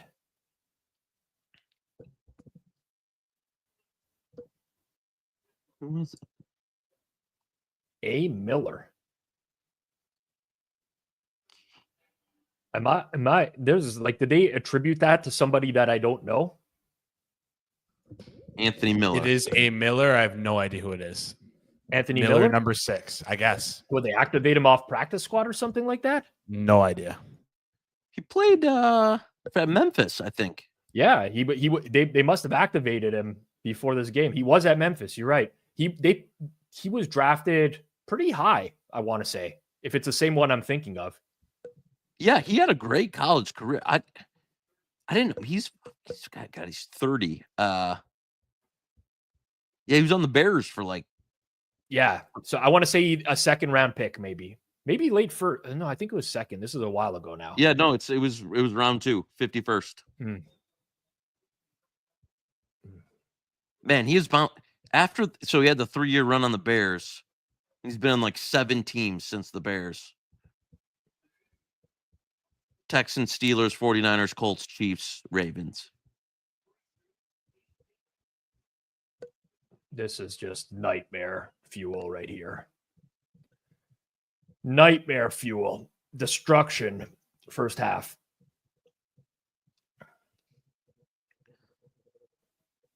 What do you think of these Amazon broadcasts? I like them. Yeah? Yeah.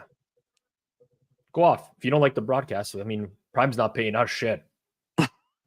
I mean, I like the production. I don't mind. I don't love the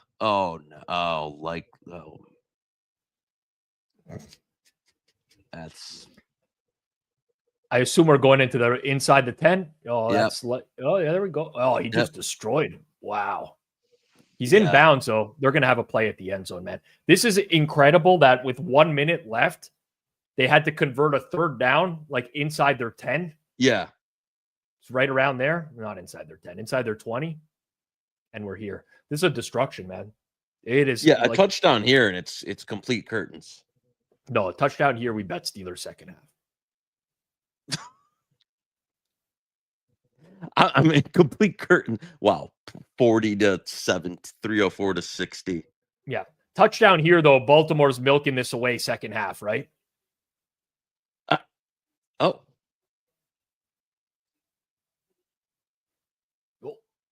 looks like you're looking for some sort of motion that maybe was never called. I don't know. Oh, the Steelers called timeout pre-snap. Oh, I thought it looked like the right tackle jumped a little bit, and then there would have been a 10-second runoff. Is there a 10-second runoff after a spike? I don't know. Actually, I don't think so. No, clock. I don't think so because it's No, 10-second right. runoff's got to be Correct. active clock, right? You're right. You're right. Don't make me say that again. What are we going to do in the second half? I might teach some people how to play some Italian card games. How about that? Who's on the fourth quarter? Chernoff. Oh, churn, baby, churn. Yeah. Yeah. What was Talk he to Churn. on in this? I will say Rask took a pretty horrendous beat on that. Really took a rough one in the first game. At Houston under. Yeah. What number did they get it at? Was it 42.5? Yeah. It was. Yeah. It's a big play. See what Kyle doesn't get here when he says I can't help myself, but double down at the half of the dealer showing a 10. He's gonna run out on the clock. Oh my.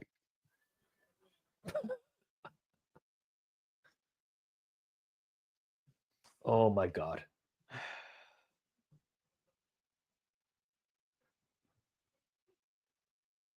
Well, Yep. Lamar, MVP for a reason. Maybe the playoff choking is done with. Yeah. At least in this, I mean, if you tackled them there, it's 14-0 at half. Like you had the kind of scenario you wanted to be able to like. There's no way they get anything off.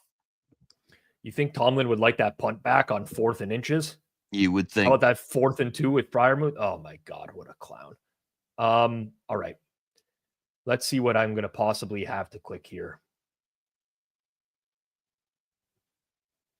This is going to be ugly. Second half spread, Ravens will still be favored.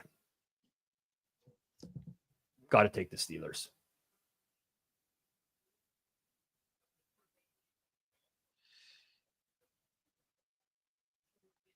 Yeah, oh baby. We're gonna take Steelers second half money line. Money line.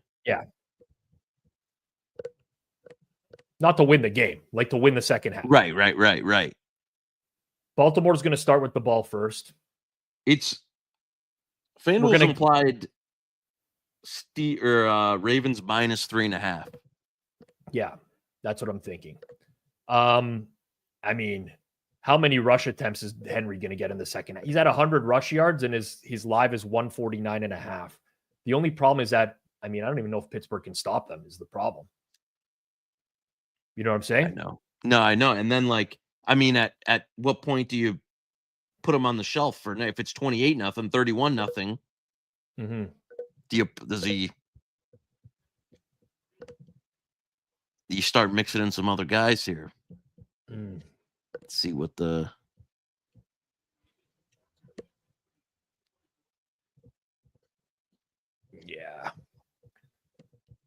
Yeah.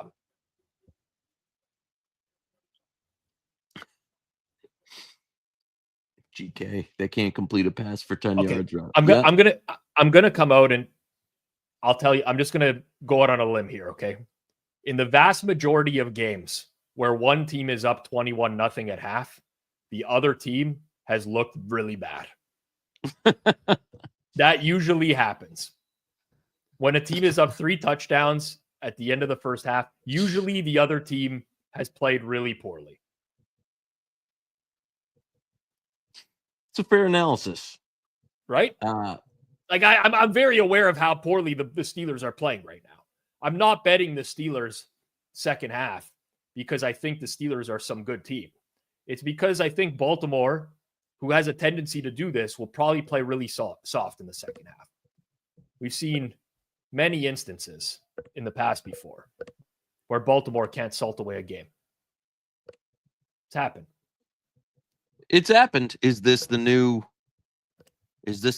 Is this the new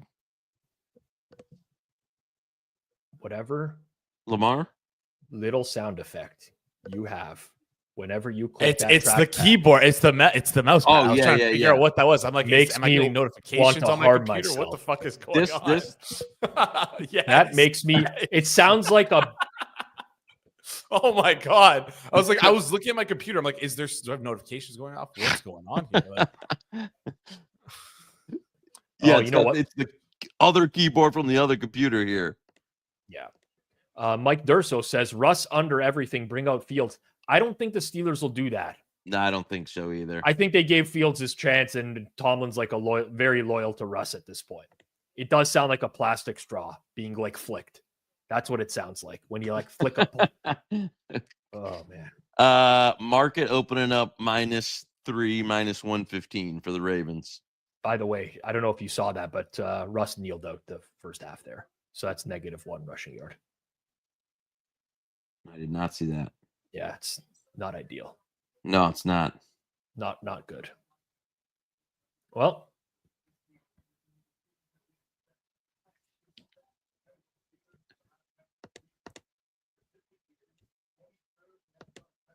hold on here. Let's see what. Clicking away as well. Trying to find something, Trying to find something. Over under 20 second half. Mm-hmm. I can't believe what these Steelers punts. I really can't believe that. No, I don't want anything to do with that total. Should have probably bet the second half over when we had the chance when it was lower. Very opened a little bit higher there. Okay, Ravens get the ball first. So, see, like I want to build up. We usually at the half build a punt parlay, where we pick the next possession for each team to be a punt. Yeah. And then we throw in some random pass catcher on one of those drives and we parlay it all together. The problem is, can the Steelers actually punt down 21? It would have to be like a 3 and out, you know what I'm saying? Where like they're on their own 25 or something. And but maybe Tomlin would just punt. Like Tomlin would punt if it was like, if they go 3 and out, and it's like 4th and 10. I think he's definitely punting, or 4th and 5. Yeah. Johnny C says, I don't think the Steelers force a punt. Fair. They could. Ravens' first drive's got to be pretty heavily juiced towards run, pass, right? I think. All right.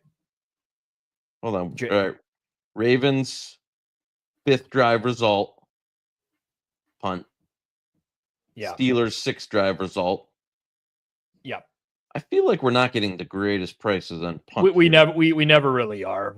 I've tested this across sites though. The pricing is pretty bad everywhere. Yeah, I was gonna say like plus 110 and minus 105 on punt doesn't exactly. Well, do you want to switch? Do you want to go like Steelers offensive touchdown? Field goal attempt would be insane. Like it would actually be insane for them to kick a field goal. Right. I feel like that's on brand for. No, this cannot happen, Jason. You don't think so? Ravens touchdown, Steelers field goal attempt cannot happen. Okay, just the field goal attempt is on brand for Tomlin. That's all I'm getting at here.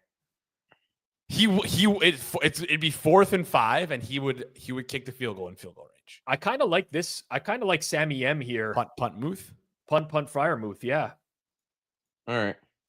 It seems like the Steelers will try to go for like some sort of easy. Well, he's favorite. This is all favorites. I mean, it's I know this is 10-1. like the traders in the room here. Fryermuth's only 130 to catch a pass in this drive. Get rid of Fryer. It makes sense for them to look for like an easy completion. George Pickens 2+.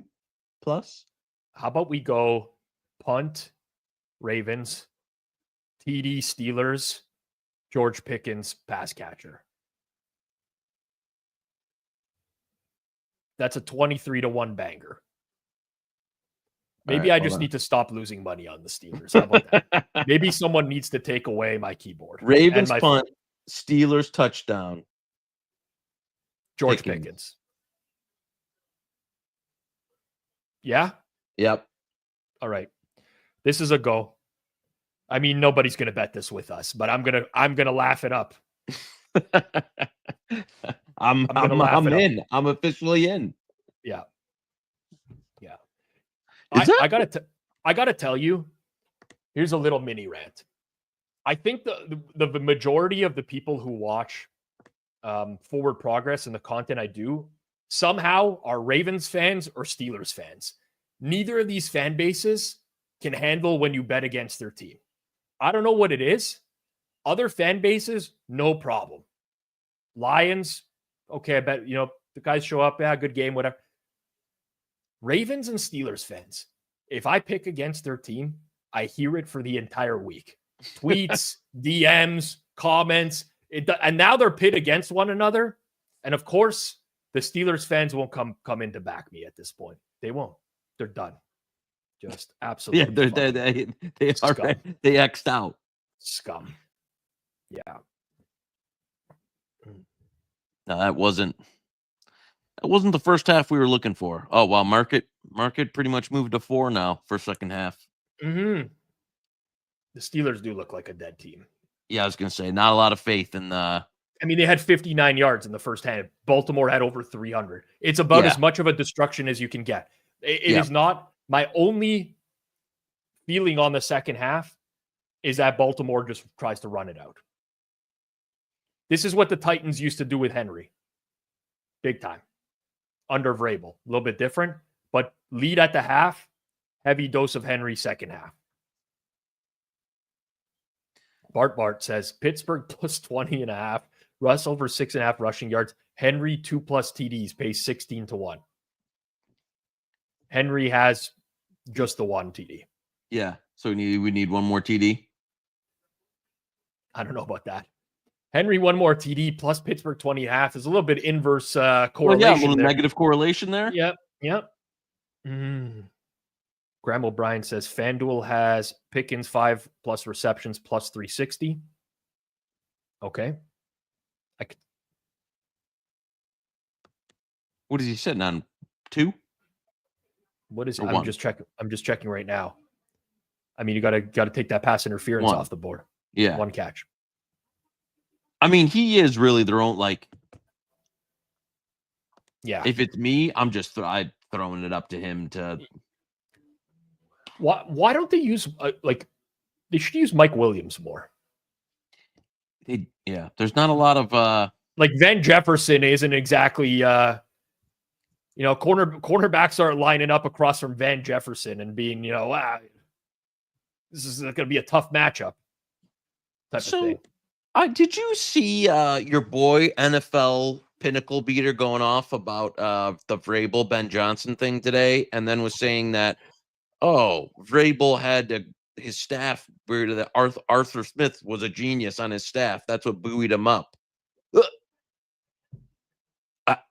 I'm not sure if the data of Arthur Smith post. Where did you think that? Why did you think that NFL pinnacle beater is my boy? Because you introduced him as like your boy. He's your boy. You're always like, I love his tweets.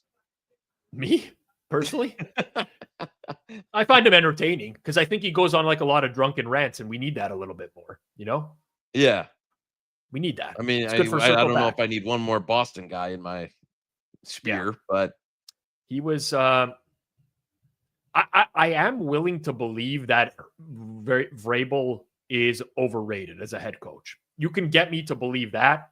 You're not going to get me to believe that Arthur Smith is some genius coordinator. No, not anymore. maybe at a certain time in life, but no, not after what we've had with him as on his own. Would you go Vrabel or Ben Johnson? Me? Yeah. I would hire Ben Johnson over anyone. See, because to me, he has a very high upside. And also, I like going offensive guys instead of defensive guys. Yeah, no, that's fair. The defensive guys are all pussies. They all punt on 4th and it doesn't matter how much math you show them. They're like, wow, we're going to trust our defense. Let's trust our defense that never fucking gets a stop. Give the ball back to the other team. I would go Ben Johnson, even though I haven't seen him yet, because I feel like he's very smart. And I want a smart person. Yeah, no, that's fair. I don't know if he's going to be depends what you value. I don't know if he's going to be the greatest culture builder, leader of but you can still win with, you know what I'm saying? Like if you have a smart guy, I think people it's a different game now, and people respect that, but he might fail as a head coach. Yeah. Right? I would say genius coordinator. I don't know if personality type totally meshes with head coach, but do you know him personally? You gone for dinner with him? You guys enjoy a seafood buffet together or something like that? He's a little bit he's a little particular. Got it. RJ Bell says he will be McDaniel. I don't know. McDaniel, good looking guy. I don't know how good looking Ben Johnson is, but McDaniel's a stud, man. 11 out of 10. A little less person. Like McDaniel's kind of he is AI, McDaniel. He's like AI trying to make jokes. Yeah. He's got a little bit more personality. Ben Johnson, you'll see it is it's going to be very dry, matter of fact, likes just in the lab calling plays and stuff. So yeah. But I mean, I think when I think that, you think Kyle Shanahan, who'll never win anything. Well, that might be some of the issues I'd have with Ben Johnson. But yeah, we'll see.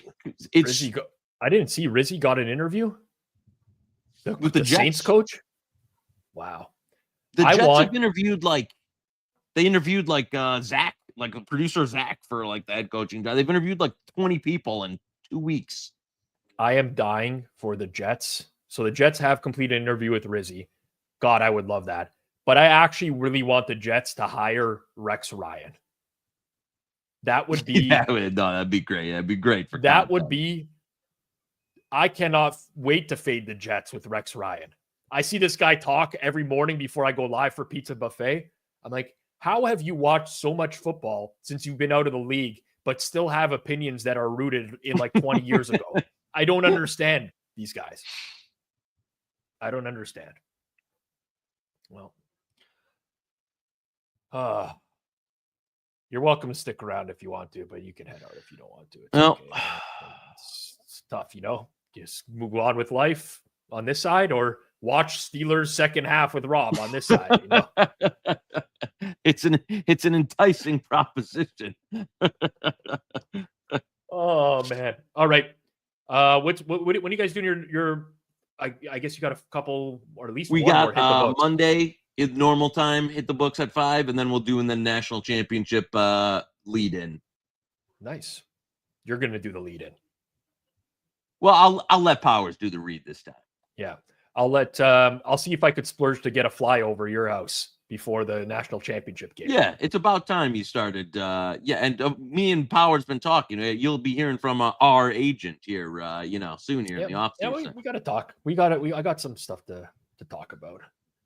I've got some.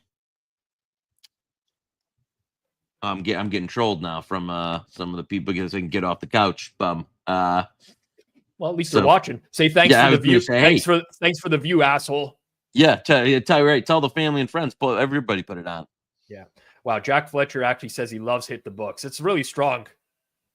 Jackie, I know Jackie from the chat. So yeah, you got any early thoughts on the Natty? Yeah. So me, I'm a fake Buckeyes fan, but when they win, I'll celebrate. Pizzola's in Columbus, all that jazz and stuff like that. I've watched a bunch of Ohio State games this year. I got to say, man, I couldn't imagine that they could be, and I'm not a college football expert. I'm just speaking from the heart here. I saw that number. I'm like, that's a pretty big number for Ohio State. I don't think that this is some great football team, personally. I think B&BP went over it. If you're using full season data, you'd never get to this number. If you're using the Ohio State that's been in the playoff, then they've been outperforming every day. Obviously, they covered every game. Two massive burials in the first 2 games. I think you could make the argument Texas probably should have covered at least in that the 6. But what I would like to look at is Penn State kind of bullied Notre Dame on the line of scrimmage in that game. They just have a quarterback that stinks. Yeah. Right? Yeah. But they won the line of scrimmage. I don't know college well enough to know if that's going to happen again, because if that was like a pro team that I knew was going to win that dominantly at the line of scrimmage on both sides of the ball, I would very, very quickly bet that team. So I just don't have the subject matter expertise. Fucking guys cannot get us stopped. No, I know. That was our second and long run. That's exactly what you want. And TJ Watt. I knew that was happening, right? Run. It's supposed to be run pass out of the half. Supposed to be run. That's run. Second and long run. You have TJ Watt lined him up, misses a tackle, and holds his arm too. He's off the field. He's hurting. Not good. Very bad. It's all bad. All right, Kanish, I'll let you go. All right, maybe brother. If you leaving the stream might give us good luck. Well, let's get a punt and then a touchdown, then a Pickens, and I'll actually jump back on if that hits. You don't have to. It's okay. Thank you. No, I don't have to, but I will if we actually hit that. All right. We'll do that. All right. Uncle K, Joey Kanish, hit the books if you are into college football and you want to check out Uncle K's stuff. Highly entertaining show. I hate to give these other guys credit, but they are part of the network, and I should support them more than I do. So, yeah, you should check that out. More running. Justice Hill, back-to-back. What are we at for Justice Hill? We're up to 5 yards, 3 for 5, because he lost 3 yards in the first one. Okay, big 3rd and 2 here. Big 3rd and 2. This game is atrocious. I just don't even want to watch it. I know, right? It's sad because it's a playoff game. But if I wasn't on air and this was this might be the one time where I would have went to my wife and said, you know what, I'll catch up on the second half tomorrow. What do you want to do? I'll tonight? Sacrifice to this one to you, sweetheart. That type of thing. But listen, I was thinking about it all day. I felt bad about last week on Saturday. There were games this week, Saturday. 100%. Yep. You got to do it. It's the way you got to do it. 4th and 2. Let's see if the Ravens line up to go here. No, they're coming off the field. That's good. Man. If they punt, we're halfway there. And we're definitely not even close to halfway there, by the way. I wonder if we get listeners in for the third quarter. Like now. What do you mean listeners in? Like we chat, jump in. Just want to put people on the screen. We don't want to vet anyone. Why not? I don't know any of these people. I chat with them online, but who knows? Somebody comes on and drops an N-bomb or something like that. We're done. The business is over because we didn't vet some random guy in the chat. Because Clueless Better happens to be a closet racist or something like that. You know? Why'd you pick Clueless Better of everyone? He was the first name I saw come up on the screen. Sad box picture. Sad box man is his picture. He's a great guy. I'm not saying he actually is. Clueless Better, I think, he's a good dude. But I'm just saying. By that. Yeah, I'm just saying. I'm just saying. We can't fire out these accusations. We can't. No, I'm not. Clueless Better. Hit us up afterwards. DM Forward Progress HQ on Twitter. We'll get you a swag bag. We'll get you a swag bag. It might get mailed out in like 4 to 5 months, but we will get you a swag. Oh man. How are these punts so good, man? As well. Everything going right. Stout punter. Everything going right. Cahill wants me to call him racist to get a swag bag. Now everyone's just going to ask for racism. Oh, man. Clueless Better. You check every day, man. I promise you give us your details, your sizing as well, and we'll get you something. Again, you're just going to mail him a bag of dicks, aren't you? You can do that. You know, have you seen that? That's like a thing you can. I have seen that. It's a pretty good gag gift, I would say. Yeah. It's a great gag gift, I feel like. Yeah. But, I'm just going to address it one more time. C. Forrest. Jeff did not bitch out. He would have been here. Actually has an unrelated personal issue that I just don't want to share private details, but he can't make it for the third quarter tonight due to something completely different. He let me know beforehand. He actually didn't even get to see the end of the Chargers game. That's how you know it's serious. Yeah. So, that's going to be it. You going to send Jack your address? Yeah, DM me. I'll send you my address. Have you been noticing D2's chatter in our chat? Very active on Twitter. He tags us very often about Kevin D2 balancer. D2 he DMs me every now and then as well. I think D2 was at Ohio State, Texas yesterday. I'm pretty sure. Oh, was Kevin the chin balancer there? Oh my goodness! Wow. Well, we'll see if this. You saw what I saw. We'll see. We'll see if this. I think he's frozen right now, though. Oh no, he's not. Never mind. He's not moving. All right, let's moving. Sorry. Let's bring him in. Let's bring him in here. We'll see how this goes. Jeffrey, hi Rob. Are you doing okay? I'm doing okay. It wasn't my day. Because I love you guys. Full disclosure, we've been at the hospital. Not for me.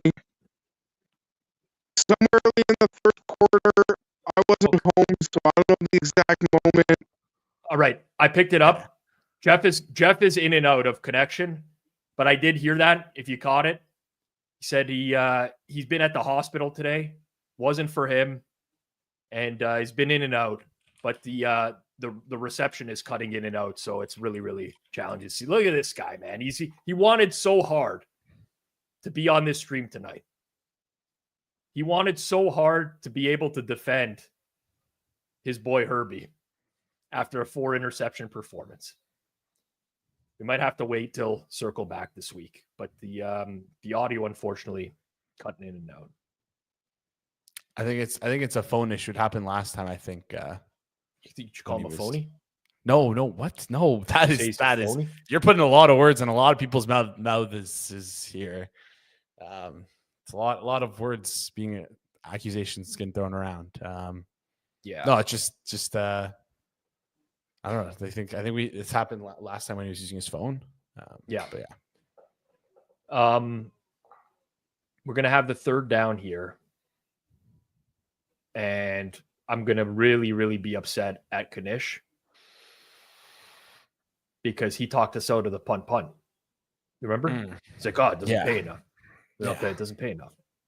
Well, we were going to go Muth, right? So it's kind of okay. Right? We were going to go Muth. It's a big 3rd and 9 here. If I see a safety, we might have to end the stream. at this point. Yeah. It wouldn't be yeah. Yeah. Come on, Russ. Do we get Wow. What a pass. I missed it. I'm just so far behind. Was it a Muth catch? It was not Muth. It was Calvin Austin.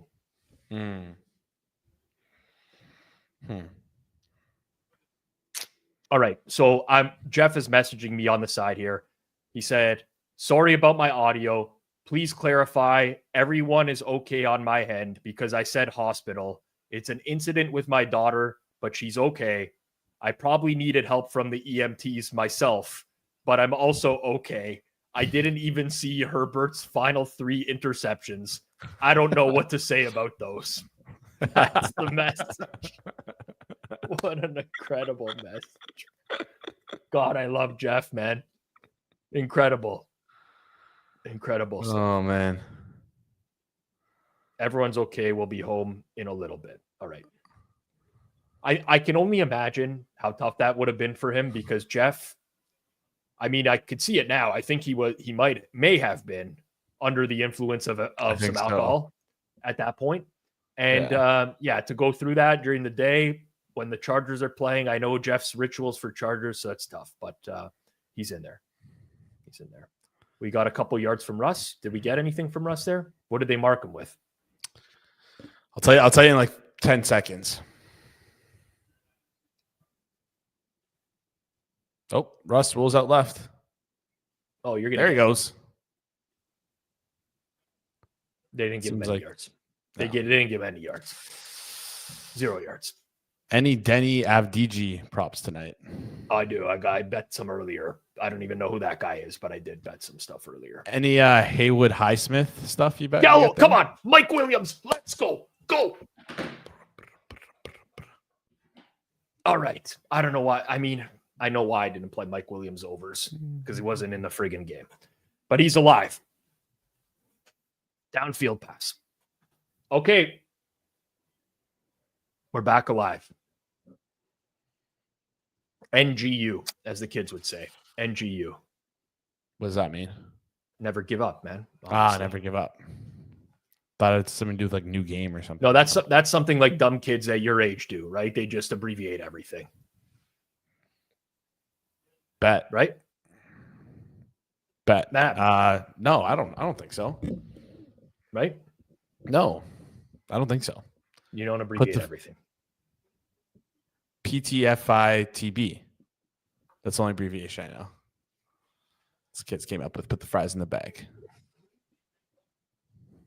Apparently, I've been putting the fries in the bag. Not going to lie to you. I do have some leftover fries downstairs that are piquing my leftover. Interest. Yeah. That is okay. Okay, wait. I know leftover fries suck. Don't get me wrong. But there was 2 pounds for one at Wild Wing. So I ordered 2 pounds of wings, and they came with 2 pounds of fries, which are not pounds, but like 2 servings of fries, which I was not expecting. I couldn't take that all down. I eat a lot of food, but 2 pounds of wings and then like 1 serving of fries was tough.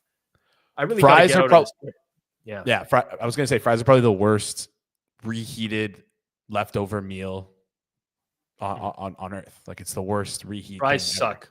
I actually throw fries into my toaster oven to reheat them because I give them a little bit of a crisp. You know, if you put them in the microwave, they just get soggy. They're not, yeah. Air fryer would do the same thing. Yeah, air fryer would be great. Yep. Yeah. Yeah. If anyone can figure out how to make use of old fries, millionaire. 3rd and 10. Come on, Russ. Yes. Yes. Yes. Let's go. Mike Williams. No, Van Jefferson. My bad. I didn't see the number. I just assumed. I ragged on Van Jefferson. Of course, he scores a touchdown. The Parley's alive, but Pickens didn't catch a ball. Oh, my God. How did we not think Mike Wallace or Van Jefferson? What were we doing? Did anyone else catch a pass on this drive? Kanish is messaging me. Taylor Warren caught a couple. Jalen Warren? You haven't said a correct first name this entire time. I'm all over the place today.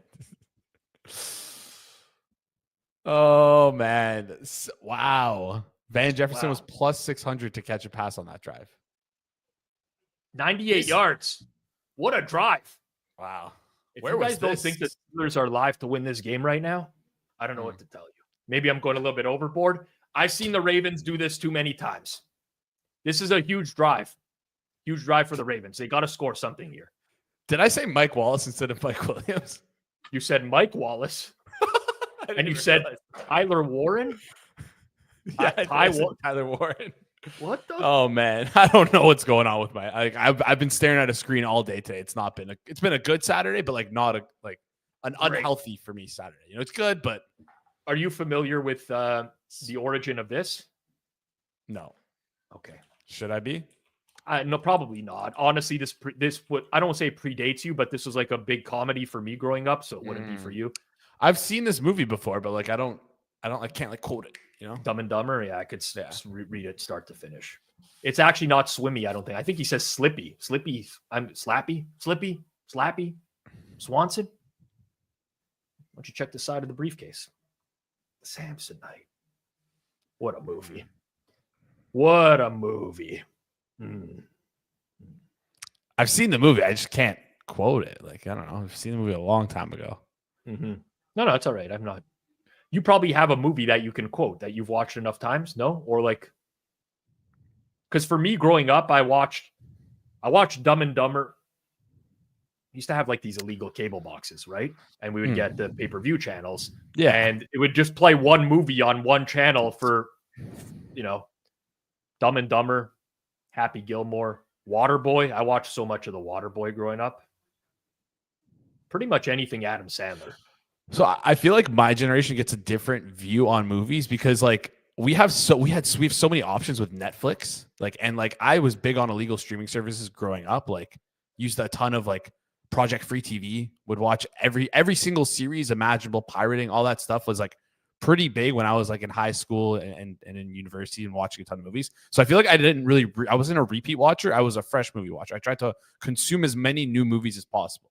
Right. So I feel like I don't have many quotables in my head. When you're referring to movies, I just imagine you're talking pornography at this point. That's all I can think of when you say you want to consume as many new ones as possible. I pirated as many things as I could. Yeah, that's all I'll say. That's all I'll say. Hey, you know what? I love the sarcasm with some of these comments here, and I love the name too. We need to... Well, I want to play this game. Have you ever used LimeWire? Yeah, of course. Okay. Frostwire too. Frostwire. The same. It's like LimeWire, just different version of it. Got it. I'm wondering about the things that I grew up with and I used regularly, like Winamp. Do you know what Winamp is? Sounds familiar, but no.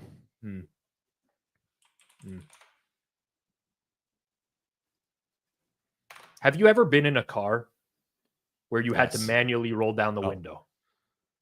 Yes, the car I drove in university was a car like that. You had to manually roll down the window. Okay, literally my favorite car, the best car I ever had. Wow, I didn't expect that. Truck, little red guy. Yeah, any of the messenger apps, MSN Messenger, ICQ. Yeah.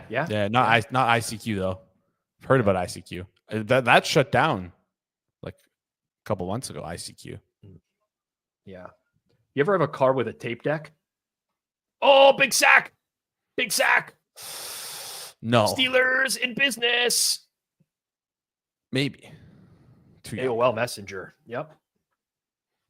Pushing the tires. So how can we attack like the Ravens pissing their pants? I don't want to say pissing their pants, but like now maybe within a score, like do we look at like this is just good for Russ passing yards over, which we have pregame. We have pre-flop already. So it's like 141. Any like Lamar rushing overs, maybe he's at 64 already. Totals at 79.5 minus 118. Maybe that number's gone. They picked up the first down on this play, man. Who is that? Tylan Wallace. Oh my God, man. T-Dub.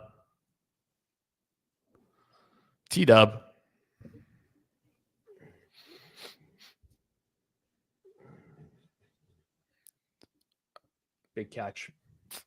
Yeah, maybe this Lamar guy is pretty good. He seems to be pretty good. Not sure about though. Seems to be a good player. Hard to say. Seems to be a good player. That sounds like it could be a song. I just like to sometimes say, who is that? Steven Sims. This is what I was talking about on Pizza Buffet this morning. You get like these random end arounds or reverses or like jet sweeps to wide receivers. Steve Sims, yeah. Steve Sims is the guy for the Ravens, apparently. The only you wouldn't have been able to find bets on him. No. I've only seen 3. It was Jaden Reed, Puka Nakua, and Marvin Mims. Yeah. Those are the only 3 I've found. If anyone in the chat can tell me what the injury reporting was there on TJ Watt, I missed it because producer Jason had to tell me about the 3 bets that he made. They weren't bets I made. I was just looking at, you pointed something out. I'm just helping the chat out here. What happened? Henry touchdown? Henry hosted. Yeah. Wow. He hosted. It was 2nd and 20, man. They gave up 21 yards on 2nd down. What is that? Is that like a 45 yard TD? 44. He's at 155 yards. He's at 9.1 yards per carry. Hey, he's still got it. He does, man. He looked very washed last year, but he's got it. He has got it. Well,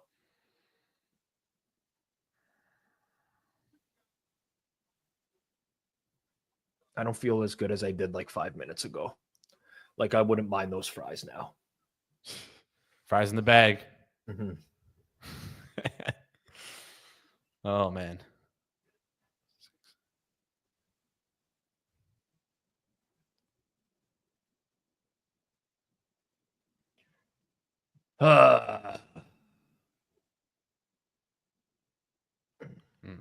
Just not a good day, man. I will say I had a good highlight today. I got to test out a new snowblower. You used it. I thought you were staying in today. No, I went out. To hit the snowblower. My wife informed me that she had to leave the house today. I didn't really have an option. She's like, "You're gonna go out and take care of the driveway?" I'm like, "I wasn't planning on it." She's like, "I'm going to see I don't know what play was she seeing downtown with her friends, Moulin Rouge." I'm like, "All right." That's a good movie. I like that movie. It was not my favorite, but yeah, whatever. To each their own. Teach their own. To each their own. All right. Yeah, it was banging, man. Something that really gets the juices flowing for a man when they just that snow once you see the power that snow being ejected, just the white stuff coming out, just with power, extreme feels power. different. Yeah, just and you can adjust the height and the power of the spray, and you just like fucking rail like your neighbor's driveway that you don't like. Just put some more snow on there. The force of the white stuff coming out and blowing out everywhere all over your neighbor is just unmatched. Man, I'm a snowblower guy now. I'm turned. I used to like shoveling because it was a good exercise. It was nice. It was like, I felt good when there's something about shoveling the driveway. You feel good afterwards. Your back is killing you for like the next 2 days, at least mine, because I'm always lifting with my back. I don't lift with my lower body. As much as I tell myself, it's all back pain. But you clear that driveway and you're like, that's a sense of accomplishment. That's what I felt. Then today I used the snowblower. I'm like, why have I not been doing this forever? Why did I ever shovel a driveway? Makes no sense. Makes no sense. Really quick, Derrick Henry's live prop is 189.5 right now. I don't think we've been on stream this year where we looked at a live rushing prop that was 189.5. It's at 155. I mean, does Lamar under not seem like a good bet to you at this point? Like rushing yards. Yeah. I liked his overs when we thought he was going to get we thought we were going to get a stop. Pittsburgh get the ball back, down 2 scores. Maybe they cook something up, but down 3 scores with 5 minutes left. Who's to say he stays in the game? I know. Not like no, he's gonna. He's gonna like for whatever. He's not gonna take a big hit to make a play at this point. Yes, yeah. You might have a couple and one or two more keepers here and there. I mean, it is one scramble. That's the real problem. But the Ravens are going to play this. They're going to play run, pass the rest of the game here. Yeah, and also, don't you think that the Steelers are also going to play relatively aggressive towards Lamar Jackson, like trying to hunt down a sack or get like a big play? They're not going to play like soft coverage. So Steelers touchdown on this drive, though. If they move the ball again, that would really be we would be on a bad number there. All right. We're going to wait till the fourth quarter, but the game is approaching being over at this point. So might as well bring him in now from Right Angle Sports. You know him very well. Adam Chernoff. Adam? Good evening. Moretto said come in early. So I said, okay. I was sitting on the couch watching and figured jump in early. This could get ugly. I mean, it kind of already is, right? That's true. Yeah, I thought, classic Steelers with some bad punts, I thought, early in the game. Whatever. In hindsight, Ravens went down the field and are going down the field with ease. I don't know that the punting even matters at this point, but 7.9 yards per play for Baltimore right now. It's just been that game. Like the offense it just looks amazing through and through. Nightmare matchup for Buffalo. Mm-hmm.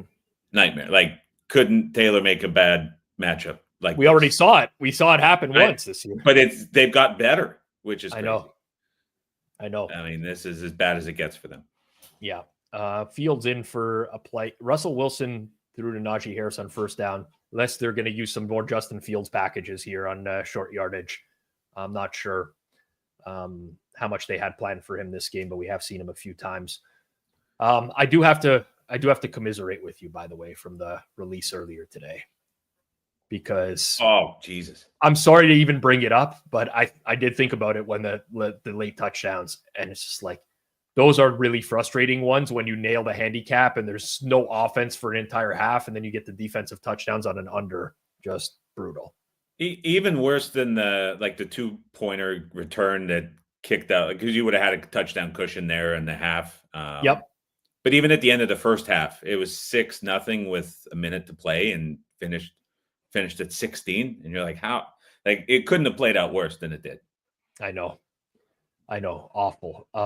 Marcus Erickson says, Adam, care to address Rob stealing your left to right across the screen line today? I did say on Pizza Buffet, I'm looking left to right across the screen. Nobody ever goes right to left, so there's no other way to read it. So I actually often read right to left because of my setup. What do you have on the right? Different groupings?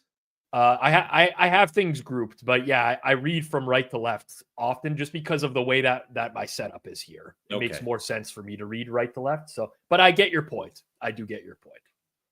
Yes. I didn't hear specifically the comment, but I'm not trademarking that by any means. Well, Kyle says it. He says Rob went right to left, and he said it. So I did say right to left. I knew I would have said it would be. Yeah, I go.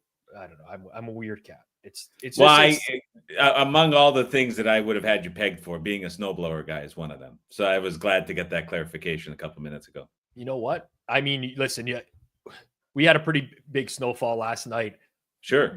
Nothing relative to what I think you've had to deal with at points in life from where you were situated before. But this is my first. I'm now in a house where the driveway's big, and first snowfall of the year this year, I shoveled it, and I'm like, I can't do that again.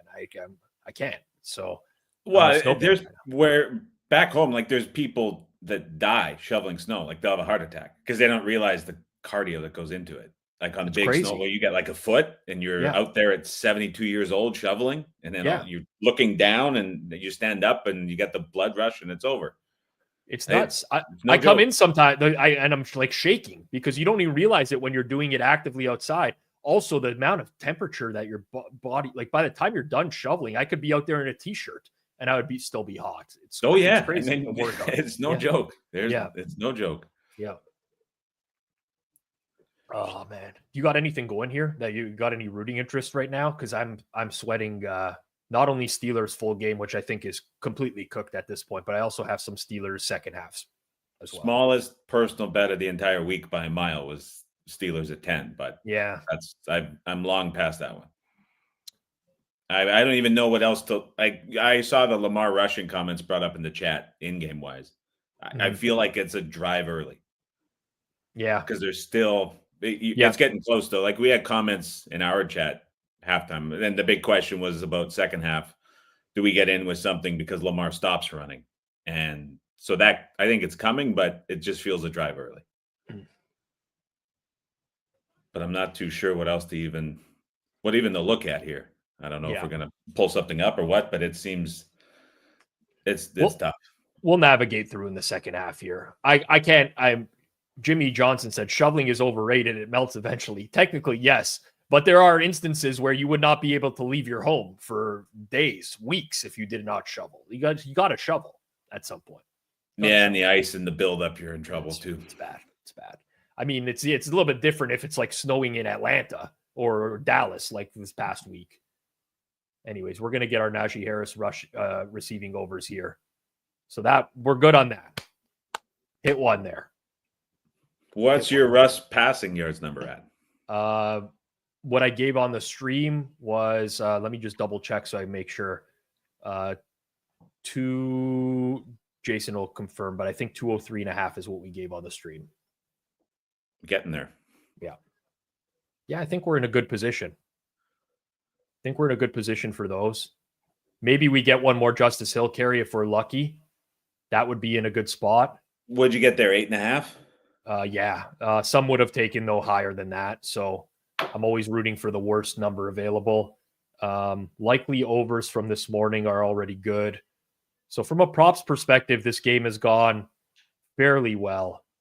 Under is on Jalen Warren rush yards. He's got 2 for 6. I can't imagine they're going to run. It might end up being a clean sweep on props. Excellent. Yeah, I mean, it's I would have taken the clean sweep on the Steelers 1-0 over the 5-0 props. But are you doing a show tomorrow morning or no? Not tomorrow morning, but we're in the end zone, Adam. Holy, are you ahead of me? I mean, I'm always behind, but someone said Pickens isn't on the field. He got back on the field in a big way. So what, moonball sideline, 45-yarder? Bingo. Safety missed the tackle. Catch Russell Wilson. We got the Pickens touchdown, a drive too late. I'm just seeing the throw now. Yeah.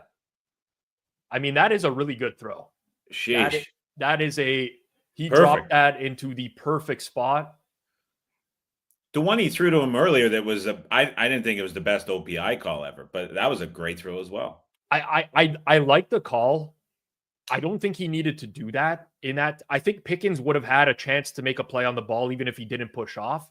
But in real time, I noticed the push off, so I'm fine with that. Like when I see it in real time and I'm like, oh, that's offensive, that's when I know that you got to actually flag that. So that's it. Yeah, Greg Olson had a good tweet where he was saying, like, if you're going to lean on your defense, just let the offense keep going for it and then live and die with your defense. I think they handled that poorly in the first half. Yeah. I'm wondering if GRP is going to enter the chat tonight at any point. Oh, great. Bring him in. Be very careful, Adam, what you say about any specific player prop or it might end up in a notebook. We don't know. Could be a fictional number that he invents. We just never know with GRP, but it's certainly possible that it's all out there. It's all never mind the service that's on BetStamp and everywhere else. We're dialing in with this other stuff. That's it.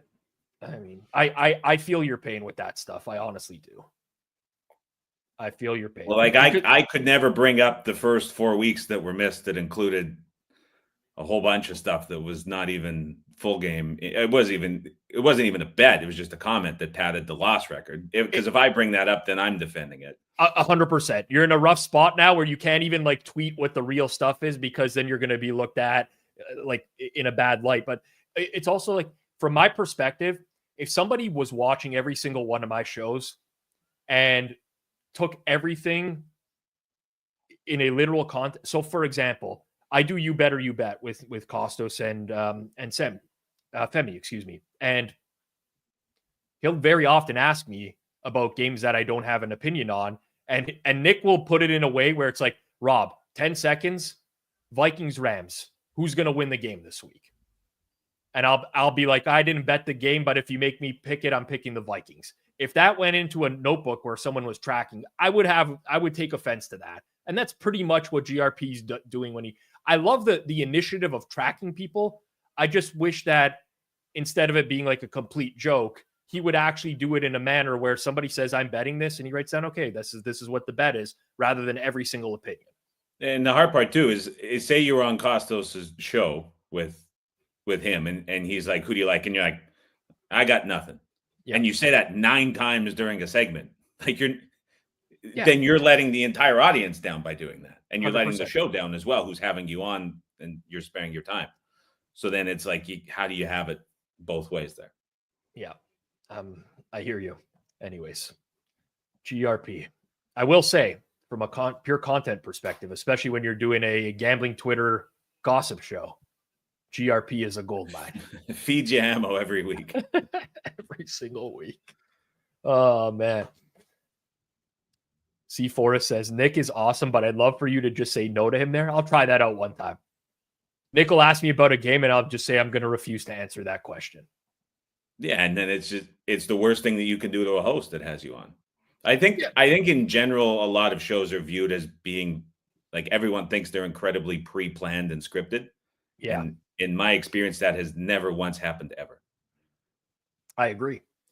I remember when I was doing Prediction Machine, I was doing 20 hours a week of media during football season.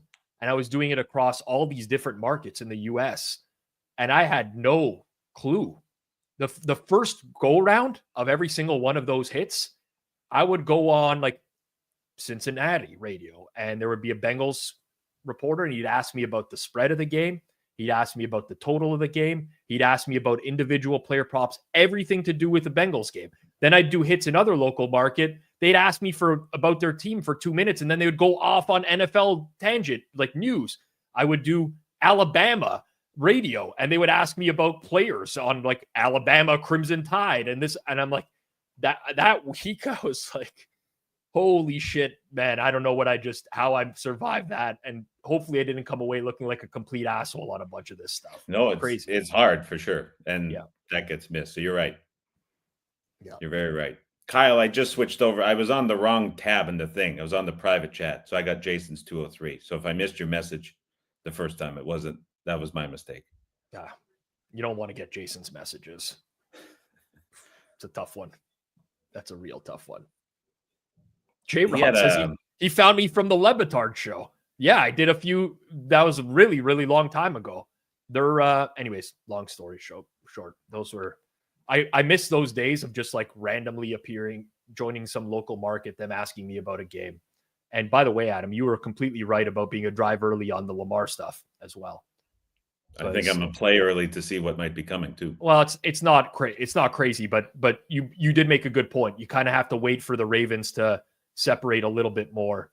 Yeah, like it wasn't quite dead yet. Yeah, once it's dead, it's going to be that way. But yeah, got it. I'm 2nd and 15, so I think you're a play ahead of me. Play just ended, so it's 3rd and 6, 3rd and 9 or so from the 31. Yeah, I'm a little ahead of you. I won't go nuts unless it's a game-changing play. Boil if you need to. Well, Steelers are going to get the ball back. They're going to get the ball back. So I'm not getting. I don't want to turn it into mainstream media talk here, but if the Ravens blow this, where does this rank in like blown playoffs? Is this up there with Chargers Jags? Yes, absolutely, 100%. 21-point lead at home in a game where you are dominating to not be able to put them away. This is kind of. I talked about this at the half, and people were ragging on me for taking Steelers second half, and I was like, the Ravens will get ultra conservative in these types of spots in the second half. We've seen it at points this year. They don't, Steelers offense has shown them nothing. What's going to be the talk at the half for Baltimore? Let's assault this game. Let's put it away. Their offense can't move the ball, and kind of seeing that in the early going here. I don't know what this flag is right now. I'm just seeing the punt. Yeah. Even if it's deep, like what can it? 5 yards and re-kick. Punter got hit. Yeah, so it's going to be running into. It can't be roughing. Not I don't think he was kind of pushed in first look. right. They're just going to decline the penalty because this will end up being a good punt, right?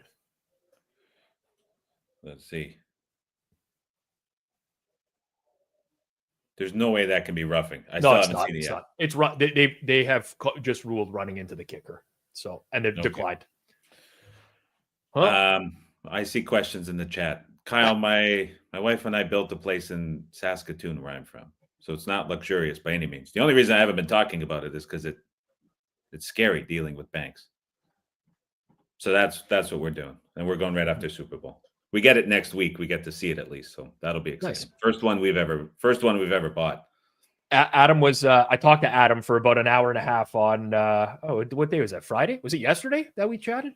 I don't think it seems like yesterday. I don't think it was. I think it was. No, it's Thursday. We chatted for a long time, but you said that to me off air. It's like, well, I just can't. I'm really looking forward to seeing the place for the first time. I'm like, well, that's interesting because you're moving cross country basically, and you don't have eyeballs on scene, so. No, and it's completely from nothing. So hopefully it looks like we thought it would. And they're holding back too on what it's going to be. But Marcus says, feel like you move every year. That's the problem. We've been married 10 years. We've lived 9 different places. And so we said enough. That's why we picked there. And then we'll move around maybe a bit in the winter for trips and stuff. But that's it. Going to be a snowbird one day, I will say. That's it. Yeah. I mean, summer there is very pleasant, but. It's hard for me to get away during football season is the real problem. Can't do it. Either I have to get away for the whole season or I just got to stick it out at home. Once I'm settled into wherever I'm at, I got to like a mid-season switch is brutal. Mm-hmm. Wow. Orlando, I don't know what happened with them specifically. There was the deal when they changed times and Sportsnet made a decision not to keep it. I don't think it's coming back, but they are getting put back on Sirius with everybody, which I saw. Yeah, I used to see it on every now and then. I wasn't I'm just gonna speak my mind. I'm not huge on the show. It's not like for me necessarily, but in the morning every now and then I would have it on TV when I was working in my office. A little bit of background noise, which is nice. Mitch is in Winnipeg, 5 hours away. Winnipeg is, I mean, between Saskatoon and Winnipeg and winters is bad. Like I can't say too many bad things about Winnipeg. I don't mean to offend. I'm just someone that speaks my mind, and I have a problem with staying quiet. I think Winnipeg is the worst city I've ever visited. I mean that. I went in the middle of winter. It was terrible. I had to go I don't want to get into why I had to go. There's just nothing to do. There was nothing to do in at least other Canadian places I've went to in winter. We had some good spots where, I go out east to Halifax and there's like good college city, Dirty Nelly's, like great bar, lively every night, right? That's a great late night spot. Yeah. Winnipeg is just it was nothing. I was like, where's the nightlife? I'm talking to where can I go? And it's like, yeah, go down to this place or whatever is already closed. I'm like, I don't know, I can't. And it's also let's see, 3rd and 4. Oh, easy. Mm-hmm. The other thing about Winnipeg too is it's like 800,000 people. And so like Saskatoon's 3-something, Halifax is 3 and a bit, I think. And so they're small enough that there's like a charm to it. Yeah. Winnipeg's big. Like there's a lot of people there. Yeah. Yep. What are you going to do? I mean, come on. Talk to the concert. You're acting like I don't talk to the concert. That's what I do. That's my move. I don't plan this stuff ahead of time. Not when I travel alone. When I travel with my wife, she plans everything anyways. When I travel alone, I'm just, maybe I should plan a little bit more. I don't though. Anyways, you're getting a lot of love for Saskatoon in here. I didn't even know there were that many people. I don't hear a lot of people say negative things about Saskatoon in general. Regina takes, rightfully so, a lot of criticism, but it's tough to knock Saskatoon. Adam Sandler knocks Saskatoon every now and then. I don't know if you name-wise, probably, yeah. Yes, he always intentionally calls it Saskatchewan. Yeah. Like, I can buy into that. Okay, who do we got down here? Marlon Humphrey down on the field. He's going to jog off though, but looks like I don't know what he injured there, but he's coming off slowly. We got lots of questions about tomorrow we can get into. Yeah, sure. Let's talk about it. So, Buffalo. Mitch, one last comment on it. Okay. We were there in August. We had to do a pre-planning and pick out tiles and stuff. We took an Uber from the hotel to the place. We're there for like 3 hours. We called Uber back. Same guy, same Uber driver. So that's how small the place is. Yeah, pretty tiny. All right, I'm gonna take a look at this 3rd and 8 here. It looks like Baltimore wants to send some serious pressure. I don't know if they're going to be faking that or not, but they have everyone at the line of scrimmage. They dropped out, and Russ ate a big sack. Jesus, I know. Anything but. I mean, they sold that well. It looked like they were all going to come on that play, and they just dropped out of coverage. He didn't really have anything, and once he started rolling to his left, there's nothing there. What are you going to do? Tomorrow, Buffalo, Denver, early. Over. I played over too. Yeah. Yeah. Are you buying the Ty Johnson stuff? I saw that a little bit. Yes. Is it Johnson or have they been saving Cook a little bit and it just becomes like a 90-something% Cook in? I played a little bit of Ty Johnson rush and receiving over just to kind of. Did you see what it opened at Pinnacle by chance? I mean, at another offshore sports book that is. Go ahead. That's fine. That's fine. Yeah. Okay. What was the opener? 1.5. Oh, that's insane. They had Ray Davis at 1.5. It got hit under, and it went to half, and then got taken off.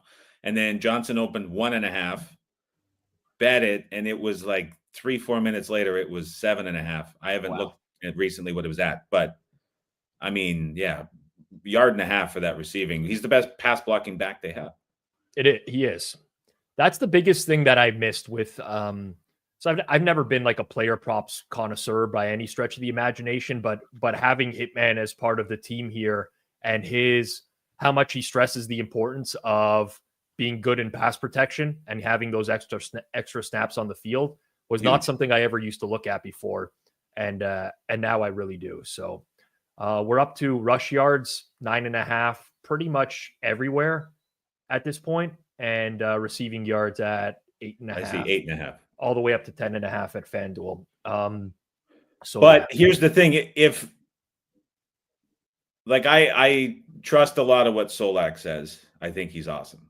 Yeah, I trust Ant for Bill stuff more than anybody for any team anywhere in the league ever. Yep. And both of them are just adamant that it is running back passing, taking on linebackers, targeting those matchups. Yeah. And so if you're getting, I know Johnson's been bet up, and Cook currently, I'm just looking. That's all out of order. I don't know why I can't see it, but he was like 8.5 earlier today. Cook is 12.5. Like if either of these guys are 70% truthful in what they're expecting. Yeah. I mean, both of those still seem low. I would tend to agree. With you. So I don't know. I think the only thing that ruins it is that they've just been saving Cook. Marcus said it in the chat, and then it's just like he's on the field all game, and the other two guys split, and that's it. I could see Cook alts, definitely. It's possible. I don't know how that's going to play out, honestly. I don't have a strong feel there. I could not believe the amount of under money early in the week that this game was taking. And I was very, very hesitant to bet it because it's like, I'm not a meteorologist, but I'm looking at my reports. Seems like we're going to get good conditions. And am I missing something weather related here? Injury, and there's not much from an injury standpoint in this game. Both teams are pretty much as healthy as it gets going into this game. So, I've now we've seen the buyback towards the over the past couple of days, and that makes a lot of sense. I did not agree with that early move there. I completely agree with you. I'm curious. One other one on that one. I'm curious about Nick's completions. I haven't played it, but I was reading some stuff today about how I think it was Barnwell had a comment on it. There was another article. I can't remember who it was. They were talking about how the Bills very likely to concede a lot of those short completions that he's been taking all season. So I wonder if there's like a lot of easy throws early to get him settled. Rookie on the road in Buffalo, short passes, very Peyton-like. Oh yeah, I could see that being the case in the early going. Let's hit some quick screens at the beginning of the game. There's very likely a trailing game state as well here where they have to throw a little bit more later on in the game. My concern is I do think Buffalo's going to challenge Denver to run the ball. I think you're going to see a lot of light boxes. That's how Buffalo typically plays anyways. And a lot of dropping into coverage. And I don't know that Denver is well equipped to really run it down their throats all that much. Good interior O-line. Yeah. Yeah. But if that becomes the case, then it's probably estimate more than any other back, I would think. I know. He's that's kind what of the gap guy. That's what concerns me a little bit because Javonte Williams will be the pass pro guy. Yeah, I don't know. I don't have a great feel for that. I have such great Bo Nix rushing yard overs that I'm going to be sick when that doesn't hit. But aside from that, not a strong feeling one way or another. Yeah, I played Ty Johnson over 17.5. I was looking for the bet. It was over 17.5 rush plus receiving minus 108. That's good wager.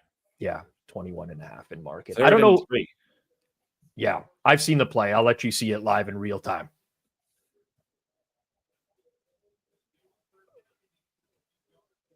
Oy. Well, there's the Justice Hill for, or not. I guess what was his combo, like 28?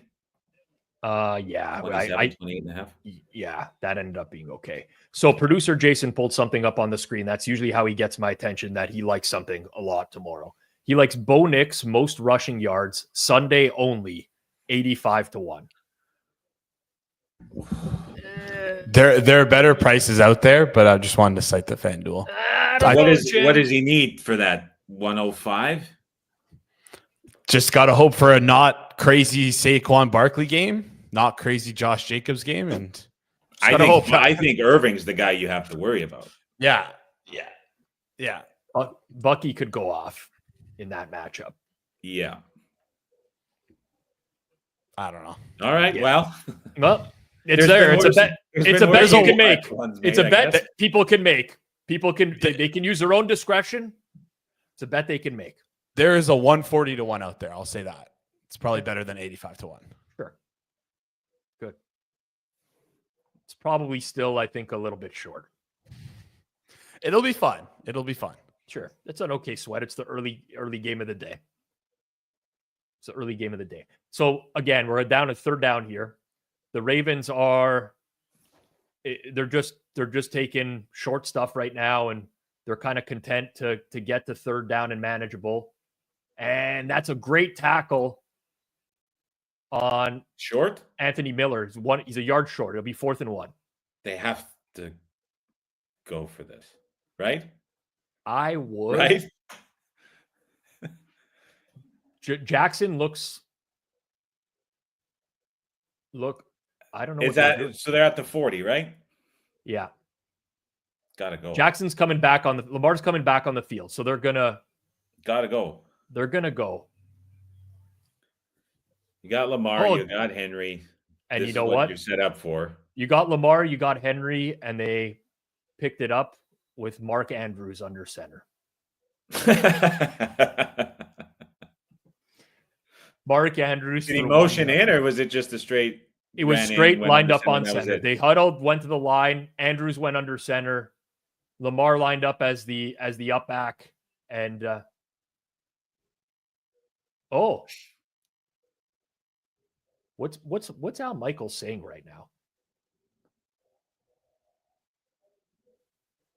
Al Michaels seems like he's very confused as to the spot. What could have happened? Oh, is Herb Street the color guy tonight? Yeah. He thinks that Baltimore had too many men on the or Pittsburgh had too many men on the field. It is. It's correct. 12 men on defense. Well, we were close.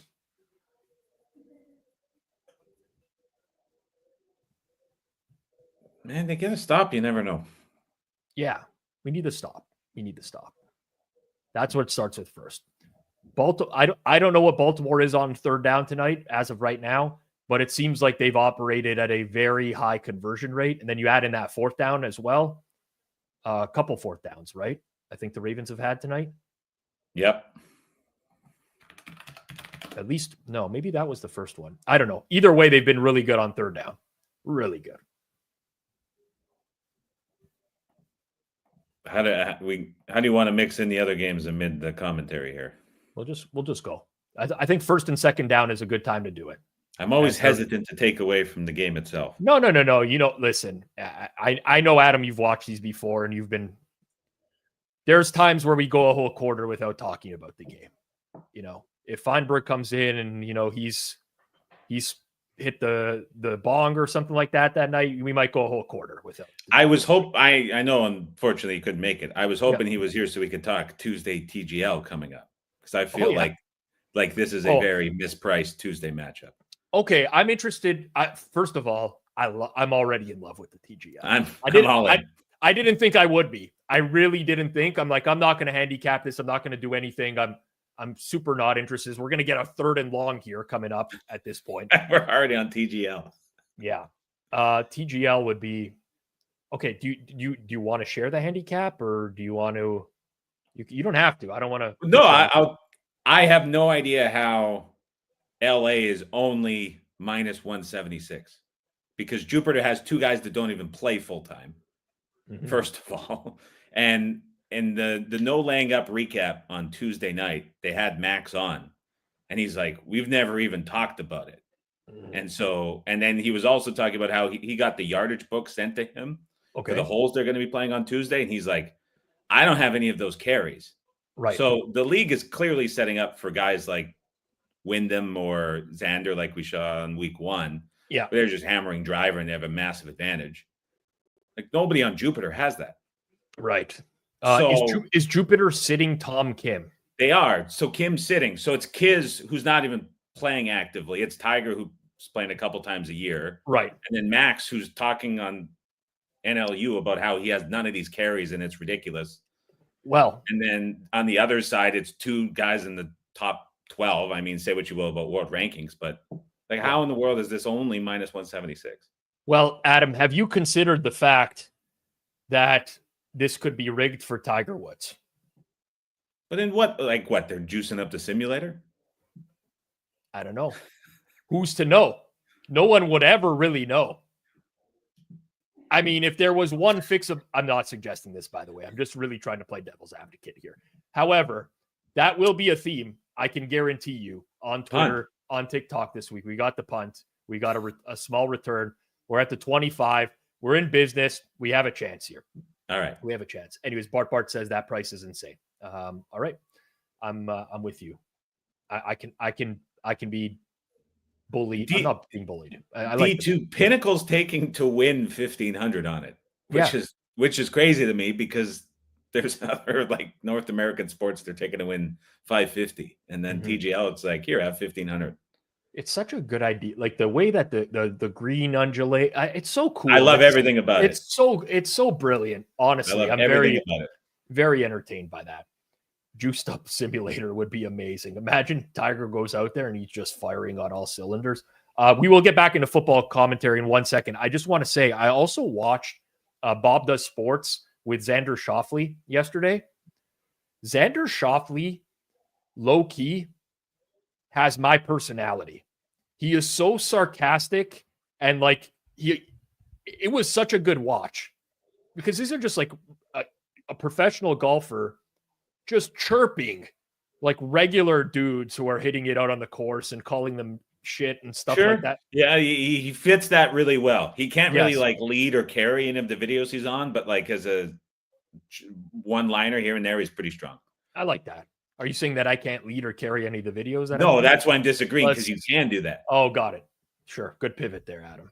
Really No, good. I mean that. So I think that's fair. All right. Packers and Eagles is our mid game tomorrow. Market kind of settled at 5. FanDuel's still 5.5. My raw number on this game is closer to 4. I have a Packers position that I'll be rooting for tomorrow. That was just I'm going to throw a dart position earlier in the week and say maybe there's a non-zero chance Hurts doesn't clear, and I would, this would be a really, really valuable number. I'm just kind of stuck on that at this point. I don't really have a strong feel for this game one way or another. I have nothing. I was hoping you did, and it's a dead afternoon window for me. I have no idea. Yeah, it's like normally I like games like this where you've had a lot of uncertainty over the week. I played some Jordan Love under pass attempts earlier this week, 32.5 minus 110-ish. Not a great number, but that was, again, speculative type of play. I played Jaden Reed over 1.5 rushing yards in this game. Yeah, that's interesting. They're going to use him. I think so too. I mean, Steven Sims got used on a jet sweep today. That's such a playoff thing to do, and he's definitely 100%. The guy for that. Yep, totally agree. I'm curious, in the chat, is there anybody who's from Baltimore that's a Ravens fan? I would love to know. I have a question specifically for someone from Baltimore. We usually have Riku in here. He was trolling me earlier. He might still be around. We probably have a Ravens fan in here. Beat Gamer 99 is saying me. Okay, if it's true, I'm not doubting that it is, but if you are, do you still get fired up seeing Ray Lewis come out and do the same dance every third game? Is that still, when you see that as a Ravens fan from Baltimore, after all these years, are you still into it? And is this ever, does this continue forever? I'd love to know. Okay, he says a little. Does it bother you that Ray Lewis probably murdered someone else? See, that looked like more OPI in real time. I haven't seen the replay. No, it wasn't. This one. I don't think either were, but that one looked way worse, and I don't think there was consideration to throw it. Yeah. I mean, it's marginal, but I think that was, who was that? Humphrey on him there? I couldn't tell who that was on the replay, but it looked like he just there was some contact, but he lost his balance more so than anything. Right, and that kind of happened in the first half as well. Yeah. Oh, Najee false started there. Very obvious false start on Najee Harris. Okay, so we don't really have much going on in Green Bay, Philly. I wish I did, but no, I don't. That Reed look is not bad. Yeah. There was 3 wide receivers listed for that this week, according to our producer, Jason. So this could easily be wrong. It probably is. If he's already listed, that's 4. He listed 3 others that were not him. No, in rushing yardage numbers. There was Puka Nacua, Jaden Reed, Marvin Mims. Gotcha. This is bad news. Pick? Not pick. Sack fumble return? It's just a sack. So we're gonna have third. I don't know what it's gonna be from midfield, but it's gonna be a long third down. And I wouldn't put it past Tomlin to actually kick a field goal if they get into field goal range. I'm not even joking. I wish I was joking, but it's actually on the table. I'm still bitter from how he handled late game Christmas Day for that total. Oh my God. So they gave up on the game. 14, I don't have hopes for any comeback.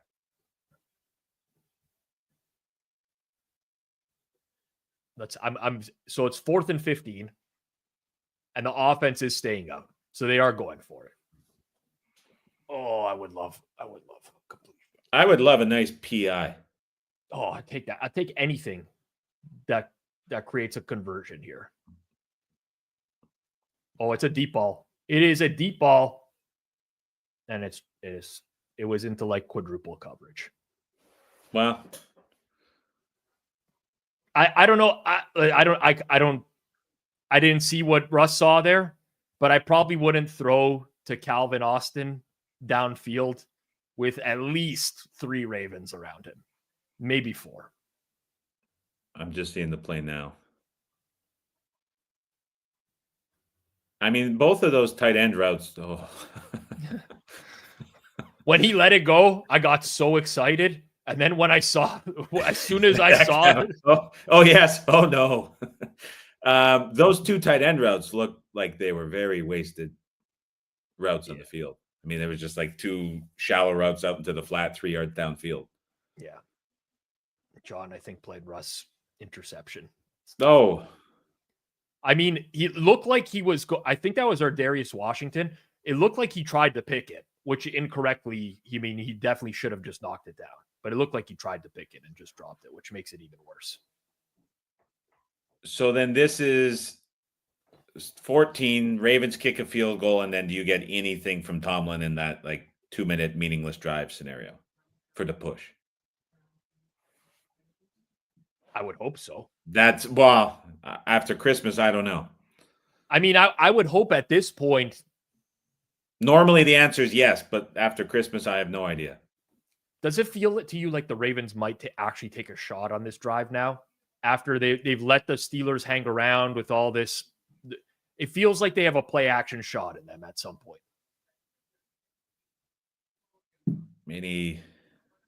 Any specific receiver for a little prop here, or what do you think? I hope not. I just feel like I feel like I'm going to be in severe pain on this drive. Like likely.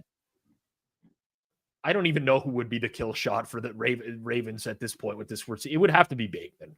It would have to be Bateman downfield. It's been pretty quiet since the touchdown. Mm-hmm.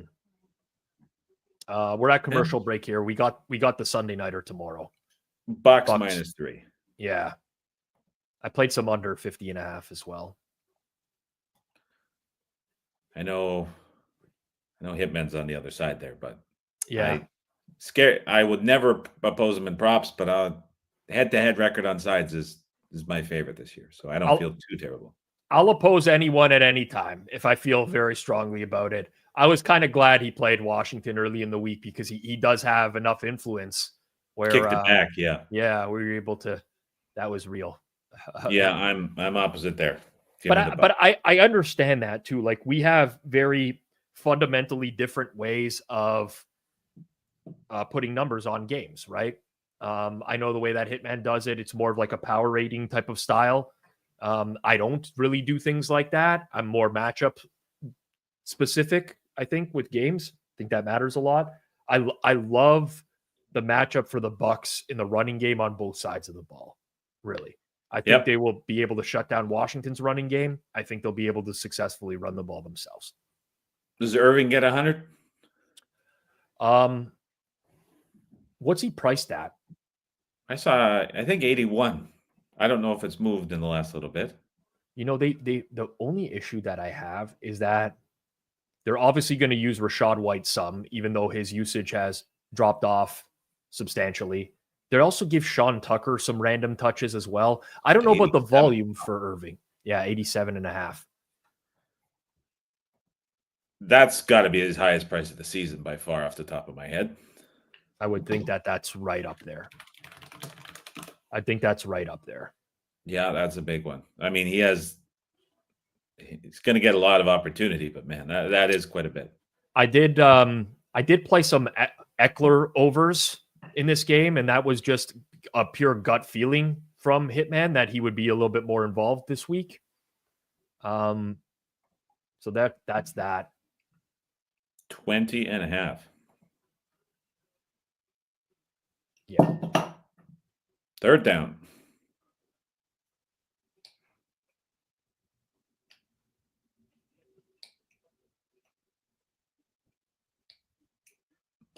I mean, even if, I'm guessing the chat looks like they got it, but.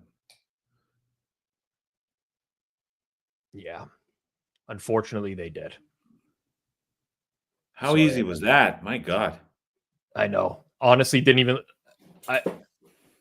I don't even know that he was tackled on that play. I think he just made it. I don't know. That was just such a weird play. It was very, very easy for them. Is he hurt? Like in the first half, he took a hit really early. and he was slow to get up, and he kind of faked it off. And now I can't tell if he's hurt or if he's just I'm behind the feed. So yeah, he definitely has been limping around. Definitely been limping around. Torso injury. Torso. How do you injure your torso? Yeah, that's a good question. And then did you do anything Monday night after the move? No, nothing there. Nothing. I know you messaged me about what the reopener would be. So here's the play action I was looking for. It's not a shot, though. And I don't know who this is on the Steelers. I know he's waiting for Andrews to get up to try to punch the ball out, but gave up an extra yard by doing that. Anyways, it does feel like Baltimore might be able to run out the clock here. I think this is going to be a defensive holding. Vikings and Rams. Did you end up doing anything afterwards on the reopener? Well, we were definitely debating Vikings to send out, but we talked out of that. I think it should be 3. Yeah. So, I could see that. I don't actually like the Rams. I don't think the Rams are very good. There's a lot of variance with Stafford week to week. Mm-hmm.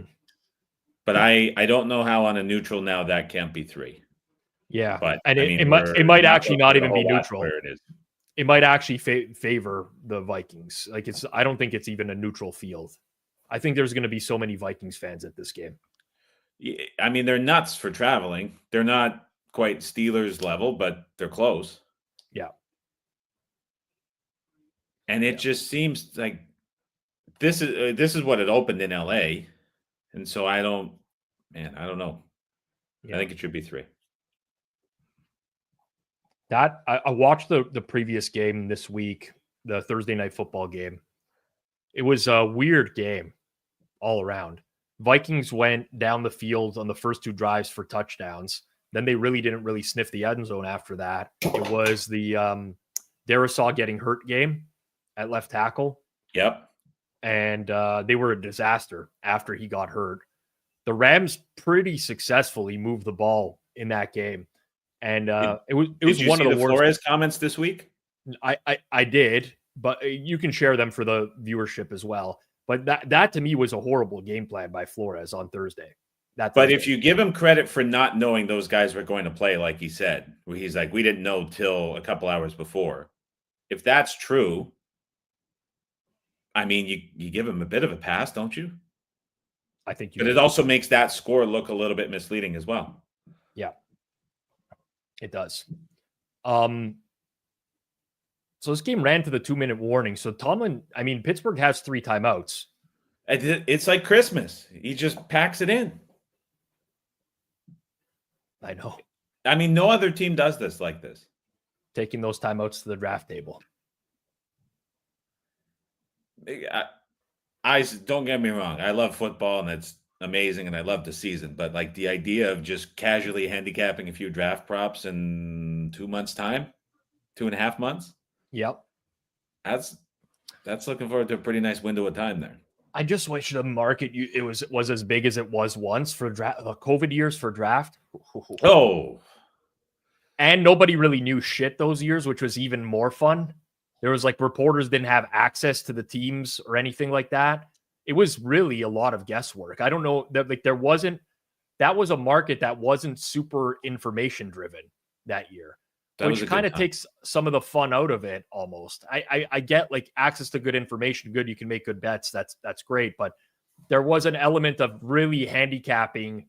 This is what I think these teams will do because of their situation, their management, historical analysis, all sorts of stuff like that. That was great. That CEH going 32. Oh. First running back.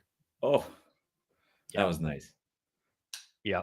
And it was such like a weird time in life with nobody really doing anything and everyone was just hanging out watching the same thing. That was awesome. Yeah, it's true. It was huge. Was a big fan of that. I'm trying. What? So that was the 2020. Yep. 5 years ago coming up. So that was the year before. That was the Joe Burrow year then. Yeah, Burrow, Herbert, Tua. Oh, I'm just looking at this draft now, and man, I had CJ Henderson under draft position. I remember that really well. I had Grant Delpit not to get drafted in the first round. Nostalgia going through the old settled wagers. It's crazy. I did not have Henry Ruggs first wide receiver of that draft. I'll tell you that. I did not. CD fall into the Cowboys at 17. Beautiful. They've really made the most of that. Yeah. Yeah. So wake up. Here's the perfect Sunday. Wake up, coffee. Like, just imagine it, 24-21 halftime scoreline in that. Sets up the whole day. You got the backs involved.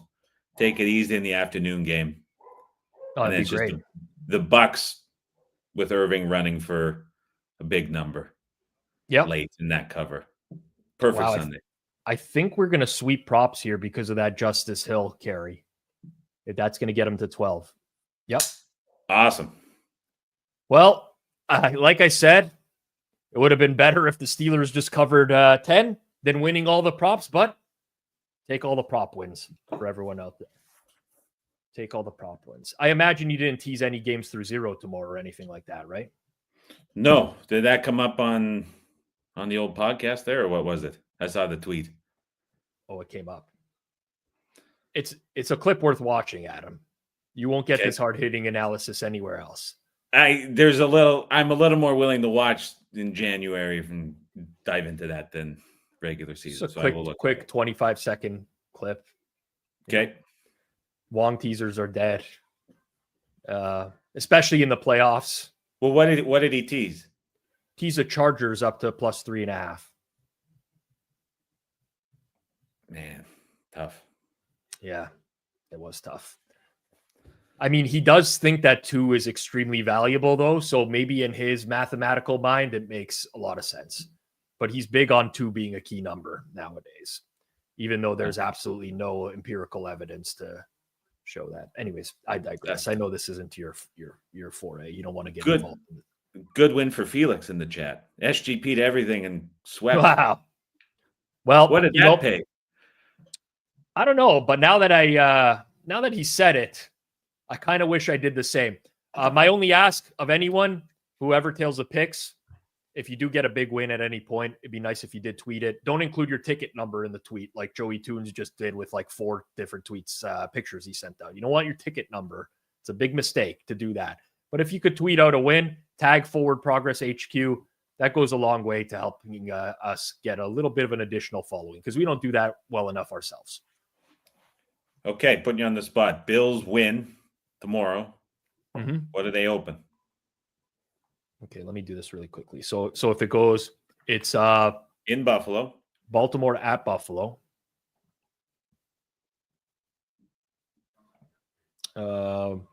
Based off of the way that they've been priced in market now for the last little bit, probably a pick. It depends on how much Buffalo wins by, I would say, but probably a pick 'em. Give me what's like the low high range. I don't think it could be much different than that, honestly.